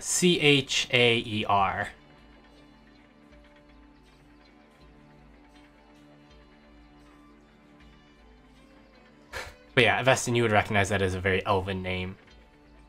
Door is currently closed. I will knock politely Come in. and then push the door open enough to enter. You look up and you see this elderly for an elf, by the fact that her hair has gone mostly silver, though still has sort of that very elven grace about her. She has 100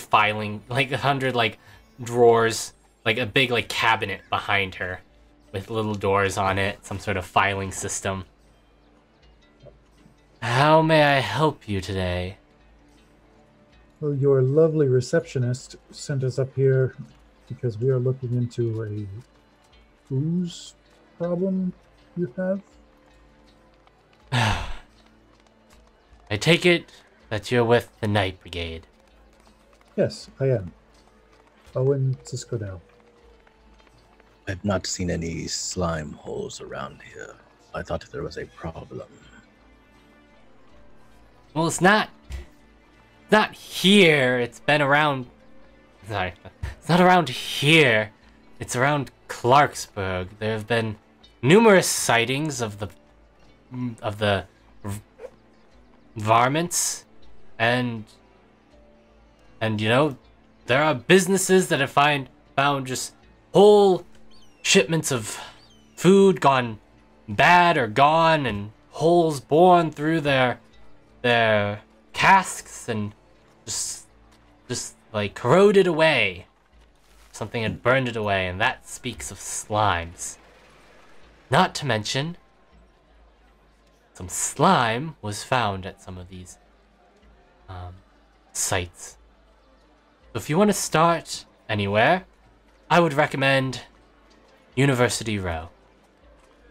The bars and taverns there are sure to point you in some direction. Or ask around. I'm sure they've seen something. We keep our establishment well protected from varmint like slimes. Well, I appreciate the information. Thank you for your clearly very valuable time. Anything else I could help you with? He'll turn to the other two and kind of shrug. Oh, you've been very unhelpful. She looks at you.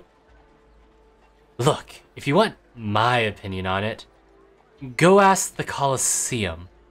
They always keep some weird pets down there for the fights anyway. I'm sure they were stupid enough to mishandle some slimes. Oh, good. Sure, that's quite valuable. Thank you. Yes, real information. Much appreciated. Hopefully there's not been any more accidental demon summonings lately. She looks at you and stares daggers, and then pinches her nose. Ah, sorry. I know you're just. I'm sorry. I know, just here to help. Just been having a really bad headache today. Start with the Colosseum. I recommend it. Thank you for the recommendation. And I suggest you drink some water to help with that headache. And he'll Just turn on his heel and stares walk daggers out. at you.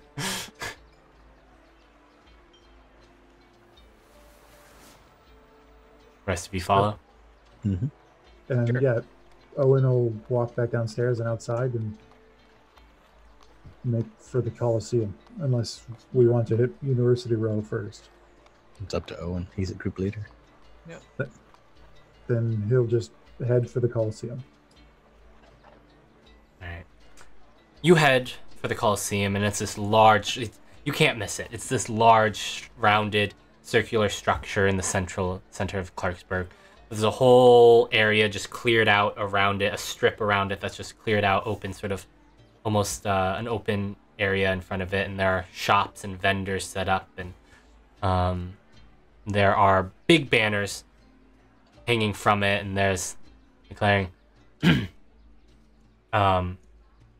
prepare for the Midsummer's Fight, they declare. Sign up at the office. And some of you who have lived here for a while would know that, as part of the festival, the Coliseum likes to host, a sort of a event, a gladiatorial sort of event. There is a sort of a duel event that they host, as well as a beast versus humanoid that they also do. And you can find at least the entrance to the office where two large guards stand. One's a minotaur, the other this bulky human. Creighton will just be like, I wonder if the prize is worth signing up for this year. It's a good question. I don't know. I don't usually follow this part of the festival. What was the prize last year? I don't remember.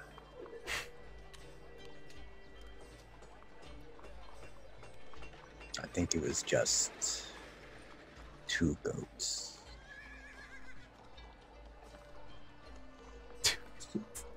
Two goats? Seems like a fair exchange for getting the crap beat out of you. It's dinner for a while at least, but not worth my time. So, what do you all do?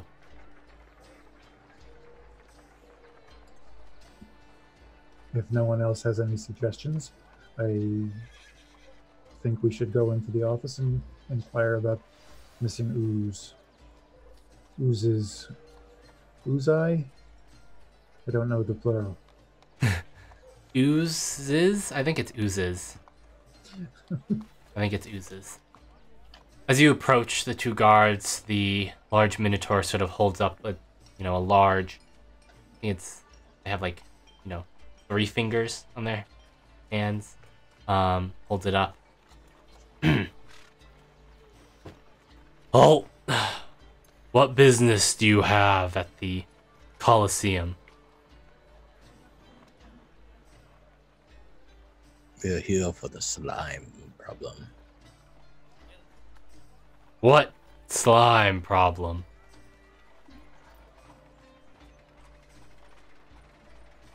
The slime problem that the Society of Magi reported, potentially coming from you. From here. And, sorry, and you think that, why? Well, doesn't your tournament involve creatures that people hack to bits for no good reason? And the elf told us so. That's true. What elf? Says the human at this point. What was her name? Cher Sylvestra. That tourist woman who works in HR. The mages complain about everything. I can't just let you in because you claim that slimes have come from here. That is true. You could not. For all I know, you could be some potential contenders trying to get a sneak peek at the event. Do I look like someone who would compete in a gladiatorial event? We got all sorts. We got a magic bracket. I stand corrected. And then Owen will kind of look over his shoulder and again shrug. Well, then how shall we speak to the one inside?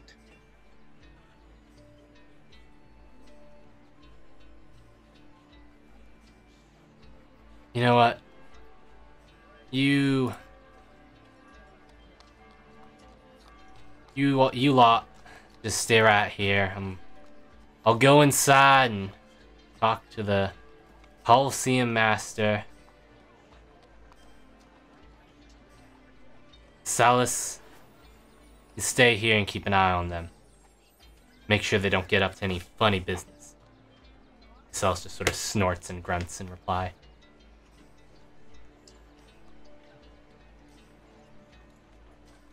Owen will whisper to his companions, like, should I have mentioned that we're with the Night Brigade? It's always best, or agents of the Night Brigade. So, Let's just... You know what? The next time we meet someone, why don't you introduce us? okay. In about... One- Oh, sorry, go ahead, Creighton. Oh, Crane's just gonna start looking around again for holes for slime. You look around and there's holes in the archways that sort of rise above as the walls of the Colosseum. But in the immediate vicinity, there's not really much around you besides the Colosseum walls and then the shops and stands behind about 30, 40 feet behind you. And about 10 minutes pass before the door opens again and the human is followed by this little gnome woman, just who's wearing this sort of very expensive doublet and a vest and silk pants and has her hair pulled back. Yes, what can I? Yes, what can I do for all y'all? Owen will nudge Preston. Hello, we are agents of the Night Brigade. This is our group leader for this investigation, Owen. Ta-da! It is a pleasure to make your acquaintance. Introducer and Mr. Owen. Now, Yeah, we are looking into reports of slimes on the loose, and we were wondering if there's anything that you want to tell us about creatures that may have escaped, or if you know anything. we have slimes, yes. Are they But- accounted for? Of course. We ain't some third-rate Coliseum out in the sticks. We know our business. We know how to deal with some slimes. Is there any reason that shit, I'm terrible with names. Cher Silvestre would send us your way from the Society of Magi? Because she's a mage? Nothing ain't ever their fault, yet half the shit that shows up in this city are from them. I mean, I'm kind of thankful for them, because half of what they bring here or summon or let loose ends up in my Coliseum. But they always looking to blame someone else. So, I look, can't disagree with fine. You know what? Suppose I have to cooperate with you, at least a bit. You can take a look around our Coliseum holding pens, and you'll see that they're right where they should be. And that this was never my fault.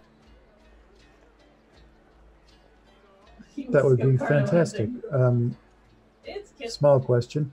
How many of these things should we expect to see? I don't know. We had like, well, in our cage, I can tell you exactly how many. There were 2 gelatinous cubes, 15 jellies, 10 oozes, and 1 black pudding.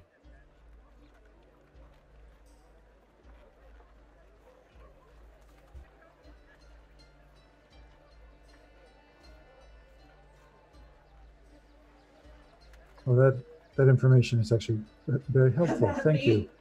If you wouldn't mind leading the way, we will take a look at those pens. I got better things to be doing than leading y'all on a glorified... Here, you. And she sort of points at the human. Jim, you go take him down around the pens. I got better things to be doing than hearing slander thrown at me. I'm gonna go write up a letter to the society and complain. Slime's out of mind. They probably summoned it just like usual and hear her grumbling. She heads back in and... Be sure not to double space it, the letter, because that really gets She looks back at you confused. Just keeps walking in. And Jim will look at you all. Alright, you lot. You apparently get a grand tour of our holding pens. Follow me? How exciting. And what's your name again, sir? Jim. Jim. Nice to meet you, Jim. I'm Veston. Pleased to meet you. Nice to meet you too, Veston. And he just sighs and leads you inside, and you find yourself sort of in the hallways that are sort of are encased within the bottom layer of the Colosseum. And you walk sort of counterclockwise to the right around until you reach a set of doors, and Jim takes out a ring of keys and, no, not this one, not this one, not this one, not this one. Got it. And he opens it up, and a set of stairs lead down. And they lead down a good distance, maybe 3 or 4 flights down, before you open up into this large... Sorry, not a large cavern. A long hallway. And you can see that there are, different holding pens built into the side of this. You can see, iron bars on one side, metal door on another. And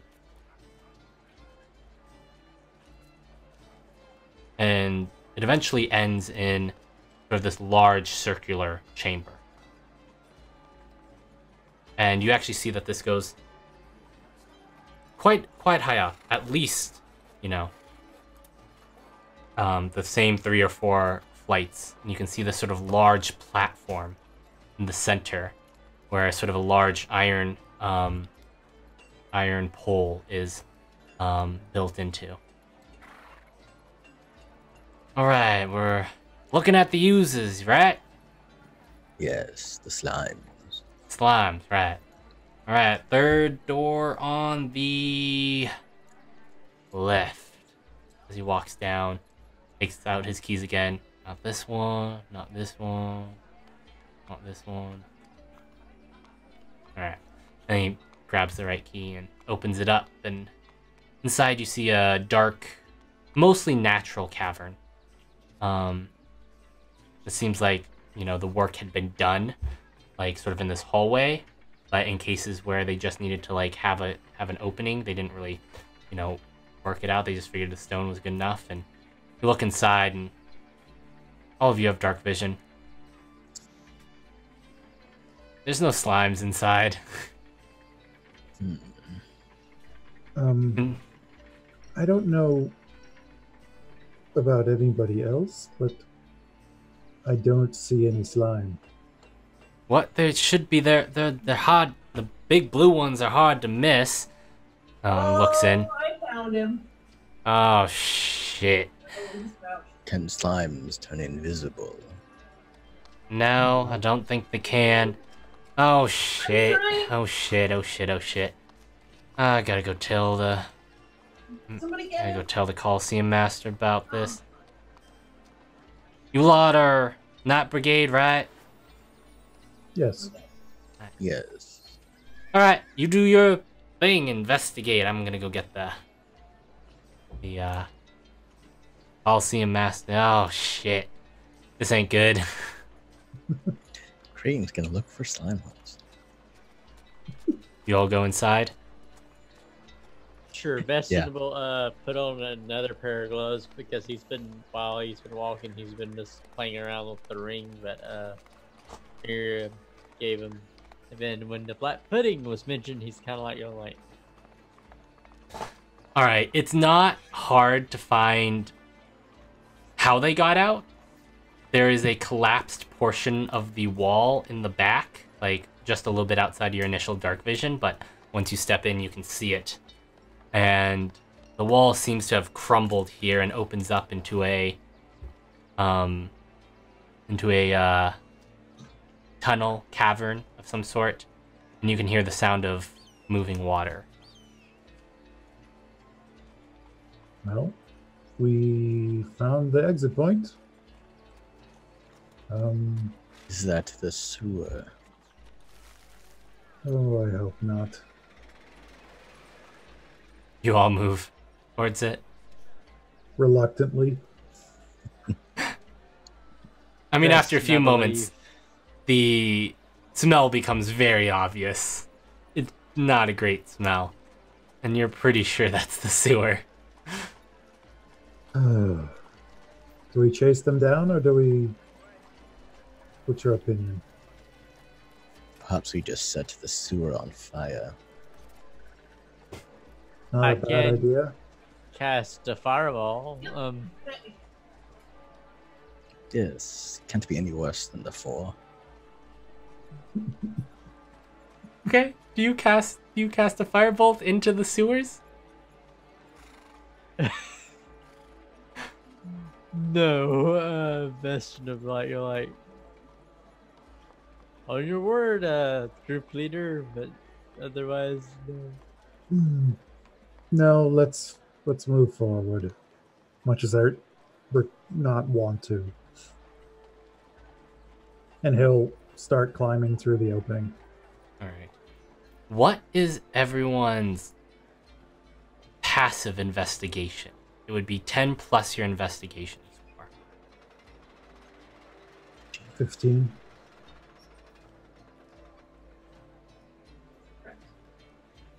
I'm gonna guess no one else has. Does anyone else have higher than a 15?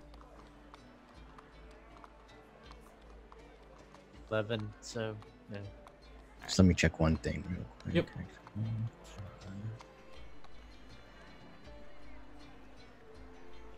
Nope. So, as you step through, Owen, you notice the collapsed wall.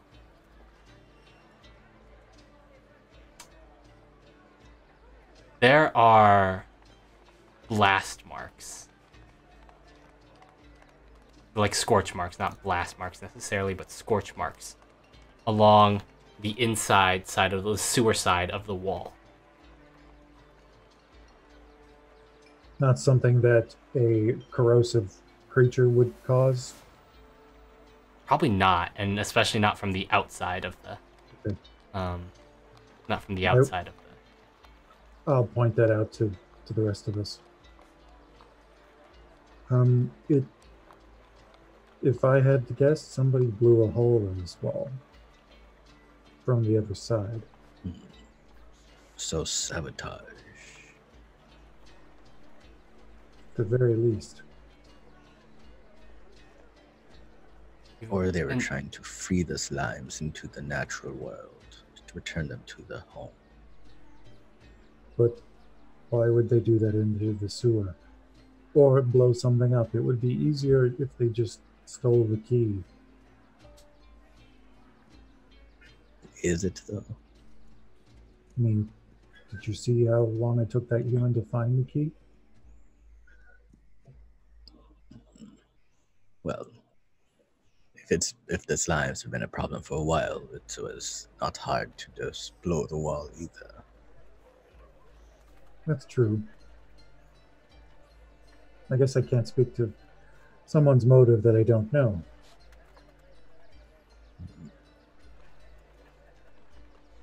So do you enter the sewers? Yes.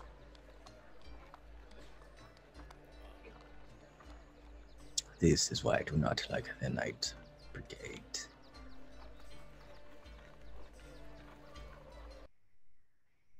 So, as you enter the sewers, you can see that once you get past sort of the initial wall, that down here the sewers are at least mostly taken care of. There are stone pathways on either side of it.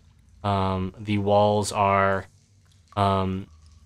relatively smooth. They look, for the most part, like natural rock that has been, that has been born, like they looks like someone dug through it, but hasn't been like smoothed out to be like a nice wall, right?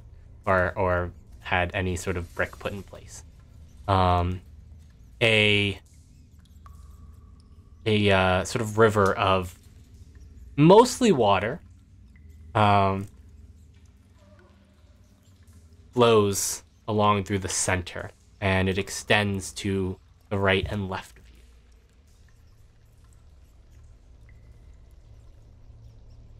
And the sewer, what I'm picturing is we came out of the tunnel at kind of a T-junction, and the sewer goes in either direction. Yeah, it goes in either direction. There's a walkway on you. There's about a maybe like a 10-foot walkway.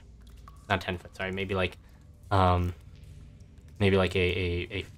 more like a 5-foot walkway on either side. 10 feet total, but 5 foot on either side.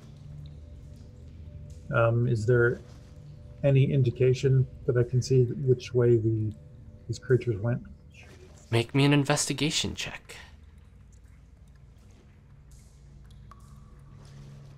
We all do it? Yeah, you can all do it.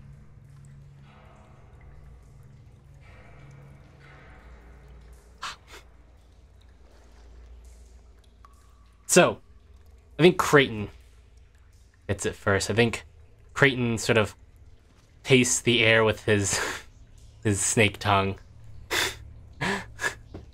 Tastes bad. Tastes not great. The smell's getting all up in your nose. You can taste the smell. Like, all of you can. All of you can taste the smell.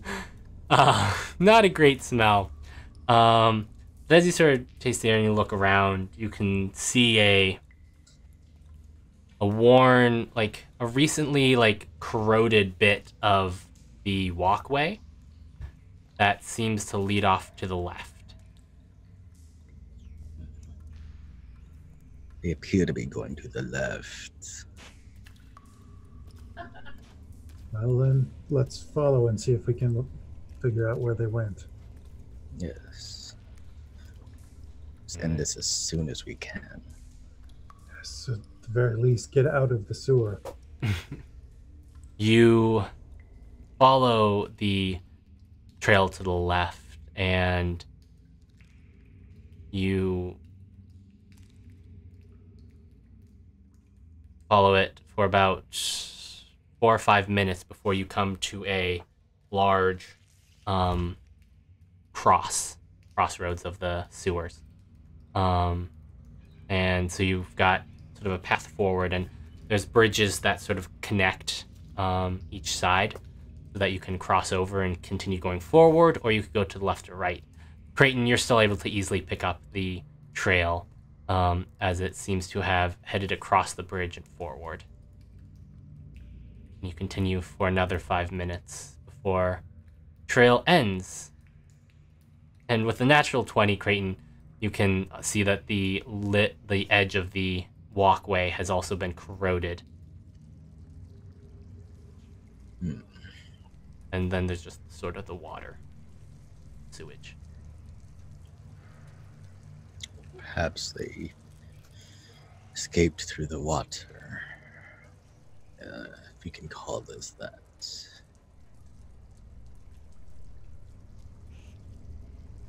I don't relish the idea of going for a swim.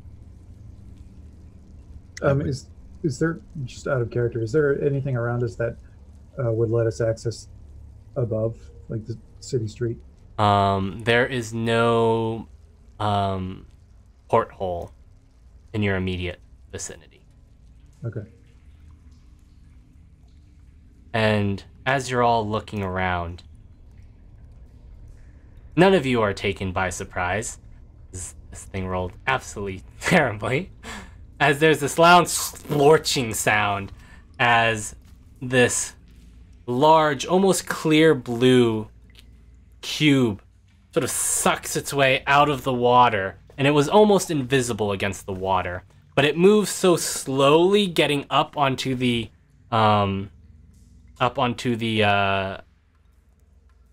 pathway that you definitely hear it. And then there's a second splorch as one on the other side of you moves its way up onto the pathway. As you have two clear blue cubes pulling themselves up. Jesus Christ. And that's where we're going to end today's session. Just for clarification, we're like in the center and they're to either side? They're on either side of you. Yep. Great. So that's where we're going to end today's session. You've got some questions answered, more questions raised, and a new case to solve. Oh, it just had to be oozes. Oozes in a sewer. Yellow. So, I gotta get back into presenter mode. Yeah. Thank you all for joining us this week for this episode of the Paradox Report. Thank you for all your views. Thank you for those of you who subscribed. As always, thank you for all of your support. It's what keeps us alive, which keeps us bringing these shows to you. And hopefully next week we will have our wonderful Stella back with Rue. And it will be fun trying to get... Huh? She'll be thrilled. Yeah, it'll be fun trying to get her back into the fight, get her to this fight. We'll see. But yeah, why don't we go one more time around the table? Let us know where we can find you. Anything you want to plug going forward. Let's start with Ryan. Hi, I'm Ryan. I am at GM or PC on Twitter. I generally can be found there talking about TTP RPGs and various other things with my various RPG groups. I regularly play on Fridays and Saturdays in various systems. Yeah, that's me. Awesome. V. Hi, I'm V Fergie. I'm all the things V Fergie. I do stream on Twitch at times. I'm trying to get back into a normal schedule, so it'll be probably tomorrow, Thursday, and Friday is my private D&D game that I'm offline, or I play a gnome barbarian. But there is talk that we'll probably start maybe streaming it on my channel. So I'm not really sure if that's going to be this week or not. And then Saturdays at 4 p.m. I am doing Shadowrun Neon Static Skies. I believe that we're down to 2 more episodes, and then we're finished with season 1. So that's me, and that's where you can find me. So yeah. Nice. And Wild. Yes, hi, I'm Wild Engineer. You can find me at Wild Engineer on Twitter. Aside from here on Tuesdays, you can also catch me on Thursdays on Welcome to the Party for some Masks New Generation, Super Sentai style. On Fridays, I run my own game of Masks New Generation. And Saturdays, I am going to be on Other Doc channel for some Invisible Sun. Oh, and in 2 weeks on Monday, I'll be running a one-shot of 10 Candles. Nice tragic horror RPG, a one-shot on Welcome to the Party. Yeah. Awesome. I've always wanted to play 10 Candles. Yeah. Well, I am Imperator Pengu on the Twitter sphere.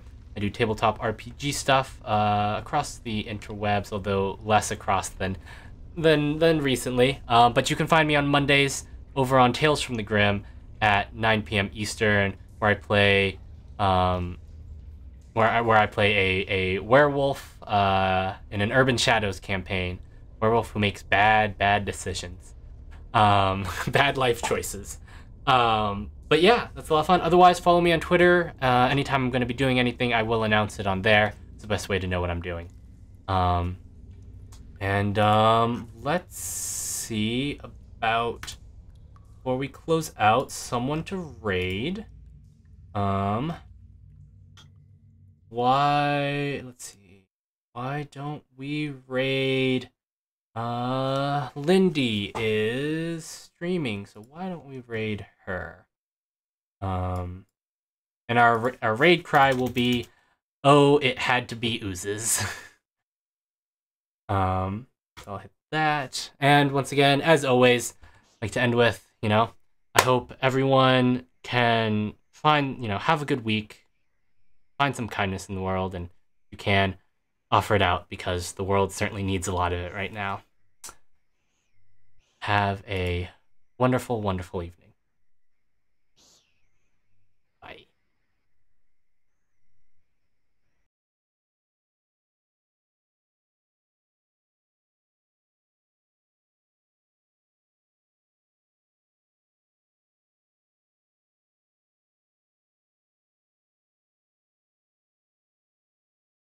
Keys to destroy Ebonbane. I mean, it's not on Elam's list of the 4 types of magic, but water is an element. And you imagine that holy water would probably be pretty effective against Sirik. And you notice that there is a side compartment in the font. Do you open it? Yeah. Inside are 4 vials. Oh, of holy water. Just empty vials. You have to fill them up. Oh, empty. Okay. I'll take them out and then just one by one fill them up. Actually, there's 3 vials. Sorry, I misread that. 3. There's 3 vials. So. Yep. There are enough to fill 2 vials. 2. Okay. I will fill 2 vials and then I will just keep the extra empty vial. Okay. Ela And was you asleep. feel slightly accomplished. You fill up a vial. Cool.